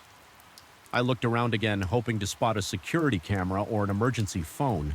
Nothing. The station was too small for that kind of infrastructure. I guess the only technology I saw was a small electrical box on the wall near the ticket booth. I cursed under my breath, feeling trapped. My best option was just to wait for the train, but who knew what might happen? In the next 5 or 6 hours, I thought about leaving the station altogether and walking back to the main road, but that felt risky. I had no idea if there were any open businesses or if it was just empty roads all the way back. Also, I was worried that if this was a person messing with me, maybe they were waiting in the dark outside. I forced myself to focus on something practical. I remembered that the train sometimes had schedules posted on the walls. I got up and walked to the bulletin board near the locked station entrance. The footsteps seemed to follow, but I ignored them as best I could. My heart thumped in my chest. The schedule on the board was old and faded. I could barely read the print. It looked like the next train might arrive around 5 in the morning, but I couldn't be certain. I rested a hand on the wall. Trying to steady myself, the footsteps had stopped again. Silence pressed in around me, and I felt the weight of it in my ears. After checking the schedule, I turned back to the bench. My shoes tapped against the concrete, and I noticed the footsteps didn't restart. Right away, I reached the bench, sat down and waited 5 seconds, 10 seconds, 15 seconds.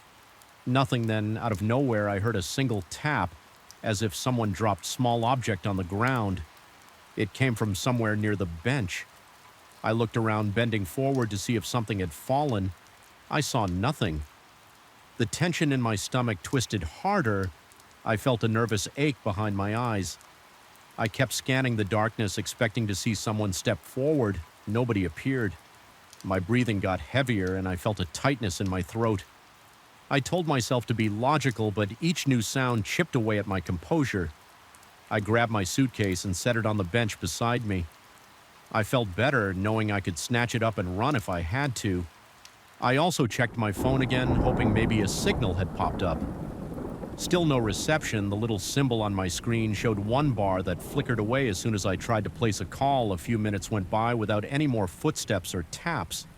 I let myself relax just a bit. My shoulders sagged and I rolled my neck to relieve some of the tension. That was when I heard another noise. It wasn't footsteps this time. It sounded like a quiet scraping, like something dragged lightly over the ground. I leapt up, my heart hammering. The sound stopped as soon as I stood. I edged toward the far side of the platform, keeping my eyes on the darkness. The station felt colder than before. My nose was slightly numb. My fingers felt tingly. I reached the end of the lid area. The scraping started again, but it was too faint to pinpoint. I called out, "Is there someone here?" My voice cracked. No answer. I moved back to the bench, grabbing my suitcase handle.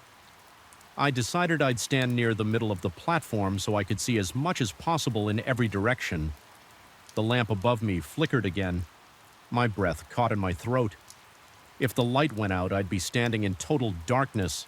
That thought sent a rush of adrenaline through my body. My legs felt jittery. I kept checking the sky, hoping for a sign of dawn. It was still pitch black and the moon was behind a thick layer of clouds. I stood there alert for several minutes. I heard no more footsteps or scraping. The station was silent except for the occasional wind gust. After a while, I lowered my guard slightly. I told myself I might have dozed off or let my imagination run wild. But deep down, I knew those sounds were real. They were too crisp to be a figment of my mind. I tried to reason that it could have been an animal, maybe a stray cat walking around, but that didn't match the pattern I had heard. Time dragged, my back started to ache, and my legs felt stiff from standing. I placed my suitcase on the ground and sat on it. At least that let me be ready to move quickly if I had to. The station remained still now and then. I felt a shift in the air like a slight breeze, but that was it. My mouth was dry and my stomach growled. I had no food or water with me. I kept glancing at my watch. Each minute felt like an hour. At some point, I closed my eyes for a second, trying to rest. Then I heard a clang from somewhere behind me, like metal hitting metal. I whipped around so fast I nearly dropped my phone. I didn't see anything. The clang didn't repeat. I listened for footsteps, but there were none. I got up and paced around, feeling the rough surface of the concrete under my shoes. My heart was still racing, but I tried to keep my cool. The flickering lamp was the only comfort I had. I patted my pockets to make sure I had everything. My wallet was there. My phone was in my hand, and I had my keys.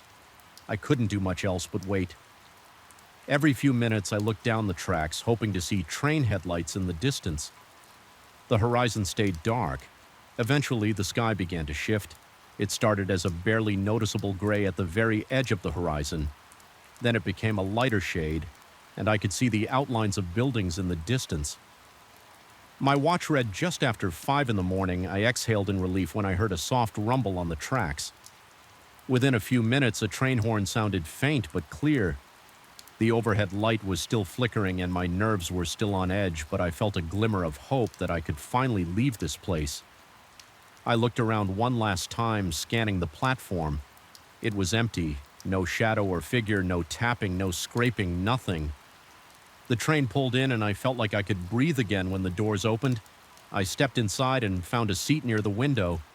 My body was tense and my pulse still throbbed in my ears as the train started moving. I stared out at that tiny station getting smaller behind me. I couldn't see anything unusual, just a deserted platform with a dim lamp. Yet the memory of those footsteps stayed with me and I felt a lingering chill in my chest. I shifted in my seat and tried to relax, but my heart was still beating fast. My hands wouldn't stop shaking, so I gripped my knees and took a few deep breaths. A couple of other passengers on the train barely noticed me. They were either too tired or too preoccupied to pay attention to some tense guy looking over his shoulder. I tried to think of a rational explanation for what had happened. Maybe there was a drifter in the shadows following me for some reason, but then deciding to back off.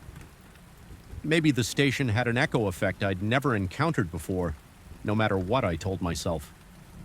I knew what I heard, the sound of those footsteps matching mine, stopping when I stopped, then continuing without me. At the end, that was the detail that kept looping. In my head, by the time I reached my destination, the sun was fully up. I grabbed my suitcase and headed off the train. The platform at this bigger station was bustling with commuters rushing around. It felt almost surreal after the emptiness of the previous station. I took a moment to compose myself before I went to find a cab. My shirt was damp with sweat, and my back felt knotted. I couldn't shake that leftover tension, but at least I was around people. At least I wasn't alone on some dark, isolated platform. I still don't have a solid EXP explanation for what happened back there. I keep replaying the steps in my mind, hearing them in the distance, matching them with my own stopping, and then hearing them continue. All I can say is it happened, and it felt real. I felt that fear in my bones even now. When I think about it, my skin crawls. Maybe it was just a trick of sound, or my mind playing games, or maybe there was someone lurking around that station enjoying a twisted way of spook. A lone traveler, I can't be sure, and I'm not eager to go back there and investigate. All I know is that I spent hours on that station platform fighting the urge to run away, all because of those footsteps that made no sense. The memory still clings to me, and I don't think I'll forget it anytime soon. If anyone ever asks about odd experiences during travel, that station is the first thing that comes to mind. I have no plans to return, and that's really all there is to it. I first noticed something was off in my basement when I went down there to look for some old tools. The light fixture on the ceiling gave off a weak glow, and the corners were always in shadow. I never used to pay attention to that mirror against the wall. It was just there, left by the previous owner, too big and heavy to move. but the day I caught a glimpse of something that didn't belong my gut. Twisted, I saw furniture that wasn't in my basement. There was a rocking chair, and I swear I saw a figure sitting on it, moving back and forth in a slow rhythm. It vanished when I turned around, but the image stuck in my mind. That's when everything began to change. I'm a straightforward guy. I don't read scary books or watch many horror movies. But something about that reflection disturbed me. I decided to test it right away. I moved a stack of boxes in front of the mirror, wanting to see if the reflection would match.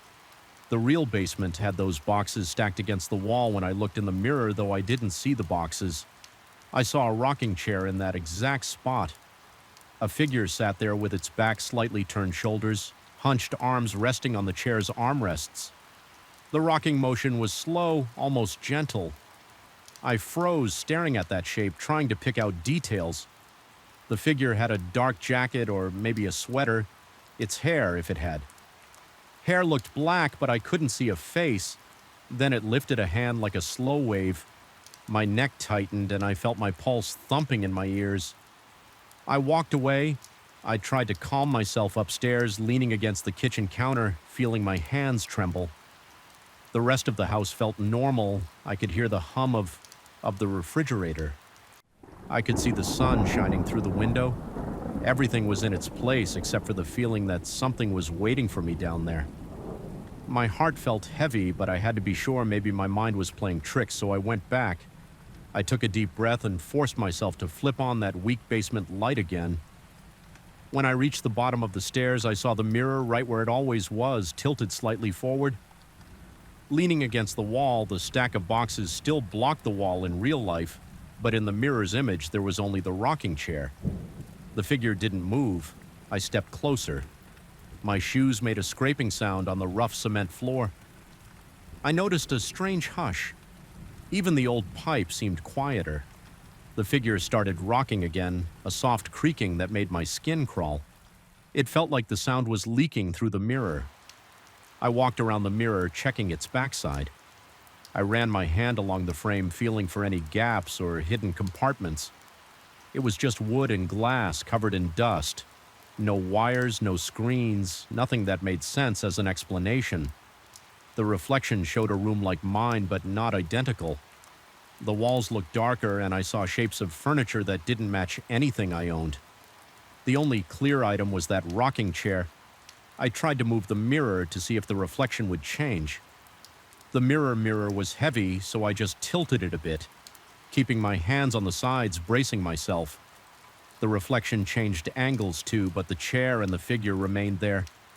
The figure adjusted its head as if looking right at me. I felt a chill wash over my arms and neck. I dropped the mirror, back against the wall, then backed away, breathing faster. I spent the rest of that day pretending the mirror wasn't there. I tried watching TV in the living room. I tried going outside to clean up the yard, but every time I let my guard down, I pictured that figure lifting its hand at me. My stomach felt tight. My legs felt restless by evening. I couldn't ignore it anymore. I had to figure out what was going on. I grabbed a flashlight and a small crowbar, although I had no plan. I told myself I was just checking the basement for leaks or something practical in reality. My mind kept cycling through questions. Is it a ghost? Is it some trick of my eyes? Is the mirror cursed? I had no clue, but I needed to do something. My footsteps down the stairs felt heavier than usual, like the air itself pushed down on me. The basement light flickered for a second when I pulled the chain, but then it stayed on. The reflection was there. Again, the figure was in the same spot, sitting still. The rocking chair wasn't moving. I walked up to the mirror and stared straight at the figure. It felt like I was challenging it somehow. The figure lifted its head, and I saw a hint of a face, pale and blurry. I couldn't tell if it was male or female. It slowly raised its right hand and waved again, a gentle side-to-side motion of the wrist. My heart pounded so hard that my vision felt shaky. My palms were slick with sweat, and I adjusted my grip on the flashlight. I reached out and touched the mirror's surface. The glass was cold. I pressed a bit, but it felt solid. I pulled my hand back and looked at my fingertips, expecting some sign of condensation or something strange. They were just cold. I bent down to peer into the corners of the mirror, hoping to see the reflections. Edges warping the image stayed consistent, showing that other basement. The figure's head tilted like it was curious. My arms got goosebumps. I could feel the hairs on my neck prickling. I let out a shaky exhale and stood up straight. I stepped back, raised the crowbar, and decided I would tap the glass. I gave it a light knock, half expecting the glass to shatter or something to happen. The figure didn't move, the reflection didn't ripple. It stayed the same. I knocked again a bit harder, the sound echoed around me. That's when the figure slowly reached for the armrest and started rocking again, forward and backward. The same even pace. I heard a faint squeak or creak. It almost felt like it was in the basement with me. Though I couldn't pinpoint the exact direction of the sound, I couldn't stand it anymore. I left the basement, my legs felt stiff and my chest felt tight upstairs. I locked the door leading down to the basement. It was a flimsy lock, just a basic doorknob lock. But it gave me a tiny sense of control. I ended up sitting in the living room with all the lights on, tapping my foot and checking the time on my phone. My mind kept replaying the rocking motion. I couldn't figure out what the figure wanted or what it might do. Every time I closed my eyes, I pictured that slow wave. I didn't sleep well that night. I woke up several times, sweating and gasping. Convinced I heard a creaking sound coming from below, but whenever I listened carefully, the house was silent, except for the normal hum of the heater and the slight rattle of the air ducts in. In the morning, I felt groggy and tense. My muscles were sore from how rigid I had been all night. I decided to return to the basement in the daylight, thinking that maybe sunlight would make everything less terrifying around midday. I unlocked the basement door. The steps creaked under my weight as I went down. I had my flashlight and crowbar again. The mirror was still there, leaning against the wall with those dusty edges and that dim reflection. The figure was rocking. I couldn't see its face in detail, but I sensed it was waiting for me. I took a few steps closer, feeling that jittery sensation in my stomach. Then I stopped. The figure stopped rocking it, turned its head toward me. It slowly stood up from the chair, its outline shifting in the reflection. My breath caught in my throat. I saw it stand, and then I couldn't see the chair anymore. The figure was closer to the glass in that other space. As if it had stepped forward, it looked like it was about the same height as me. It extended a hand forward, palm facing me, almost pressing it against the mirror on its side. I felt a freezing chill run through me. I stepped back and accidentally kicked a box. My breathing went shallow and I gripped the crowbar so tight that my knuckles hurt. I didn't want to see what would happen if I stayed. I backed away slowly, never taking my eyes off the mirror. The figure stayed in place, hand against the glass. Head tilted. It didn't follow me, at least.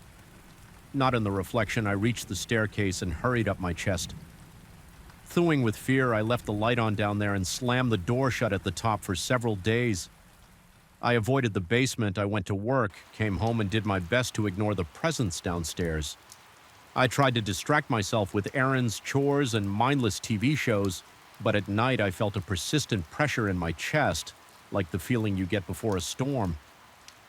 Every so often I heard faint sounds below, little taps or soft scraping noises, though I couldn't be sure if they were real or if my imagination was out of control. After about a week, I knew I had to face it again. I couldn't just let that thing linger in my house. One evening, I got a roll of thick plastic and some duct tape. My plan was simple: cover the mirror, seal it up, and see if that would block whatever was happening. I went down the stairs slowly, turning on every light I had. My body felt tense, but I tried to steady my breathing. The mirror sat there with the reflection as always. At first, I didn't see the figure. The chair was empty in the reflection. I took a step forward, scanning the glass. Then I noticed movement at the edge. The figure was standing off to the side, half in shadow. Its shoulders were slightly forward, as if it was peering around the corner of that other basement. I swallowed hard. My mouth felt dry. My heart pounded, but I forced myself to unroll the plastic sheet. I kept my eyes on the mirror. The figure remained in that corner, barely visible. I stretched the plastic over the glass. My hands shook as I tore strips of duct tape and fixed the sheet in place. The reflection got darker and darker as the plastic covered more of the glass. I didn't hear any sounds, but I felt like the air was thick, making it harder to breathe. Finally, I had the entire mirror covered. I ran my hands over the edges, smoothing the tape for a moment. I stood there waiting. I wondered if I'd feel something pushing against it, but everything stayed still. I left the basement with the mirror covered that night. I slept a little better. I still dreamt about it, but at least I didn't have the urge to check every noise over the next few days. I tried to forget. I told myself it was over. The basement felt less threatening, so I went down there to do laundry and grab tools, always avoiding that far wall. I didn't want to look at the mirror even with the plastic on it. But 3 days later, I heard a noise that made my chest tighten. In an instant, it was a distinct tear, like the sound of plastic ripping. I was in the hallway and I stopped in my tracks. The sound came from below. My first thought was that maybe I didn't tape it well enough. Maybe the plastic was just coming loose. But I also had a terrifying thought. Something might be pulling it off.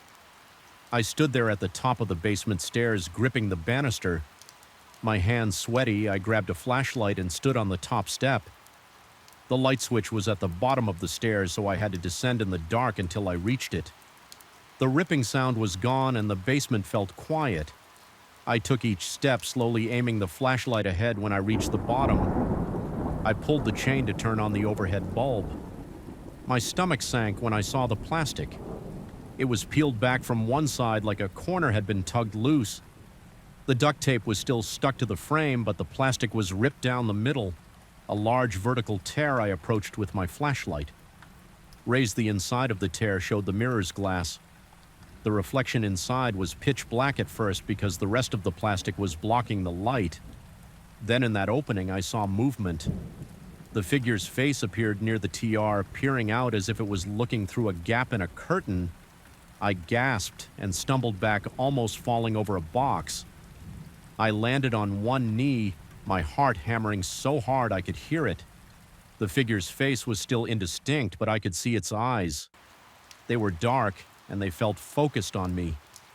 My hands were shaking as I scrambled upright. I grabbed the nearest thing, a spare piece of wood, and swung it at the mirror.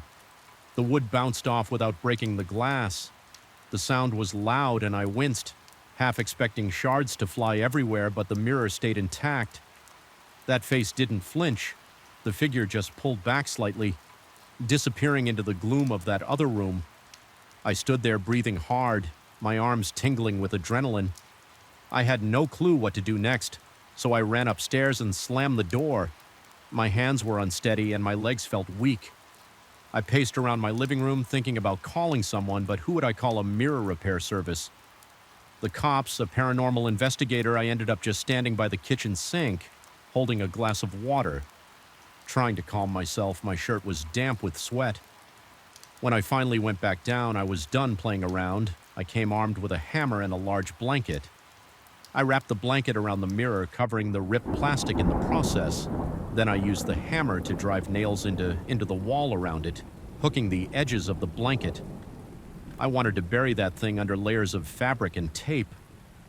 My breathing was uneven, and I felt my arm muscles strain with each hammer swing every time the hammer struck. I expected something to burst out from beneath the blanket, but nothing happened now. The mirror is completely sealed up behind layers of plastic fabric and nails. I avoid that part of the basement some nights. I think I hear rocking or a soft scraping sound, but I try to ignore it. I've thought about moving out or maybe hiring someone to haul that mirror away, but I haven't decided yet. Every time I gather the nerve to do something drastic, I remember the figure standing there looking out, raising its hand in that slow, deliberate wave. My spine tightens at the thought. I don't know what that thing is or why it's there. I only know I don't want to see it again. I keep the door locked and I keep my mind off the basement. But whenever I pass by that door, I feel a weight in my chest, and I listen for noises I haven't heard anymore. Tearing sounds. I haven't seen any new rips in the covering still. Part of me worries that if I ever do see the figure again, it'll be standing on my side of the mirror for now. I'm trying to live my life as normally as possible. I watch TV, make dinner, and go to work. But whenever I'm at home alone, I'm aware of that basement. I feel the tension in my shoulders. I keep thinking about that slow wave, the rocking chair that doesn't exist in my house, and the way the figure's face seemed to be studying me. The mirror is still down there, hidden behind thick layers I put up in desperation, but I know it's not gone. It's waiting, and I'm not sure how long I can stand living above something that watches me from a place that shouldn't exist. I don't have a need ending for this. I'm stuck with that mirror for now, and I'm doing my best to pretend everything's fine. But every time I walk by that basement door, I feel an urge to listen, as if the figure might call out or bang on the glass. Sometimes I think about just setting the whole thing on fire or smashing it into pieces, but I'm scared of what I might unleash. If I break the glass, maybe I'll do it anyway, or maybe I'll try to get rid of it in some other way. Until then, it stays downstairs silent and covered, but very much there, and I can't forget it. I wish I could, but I can't.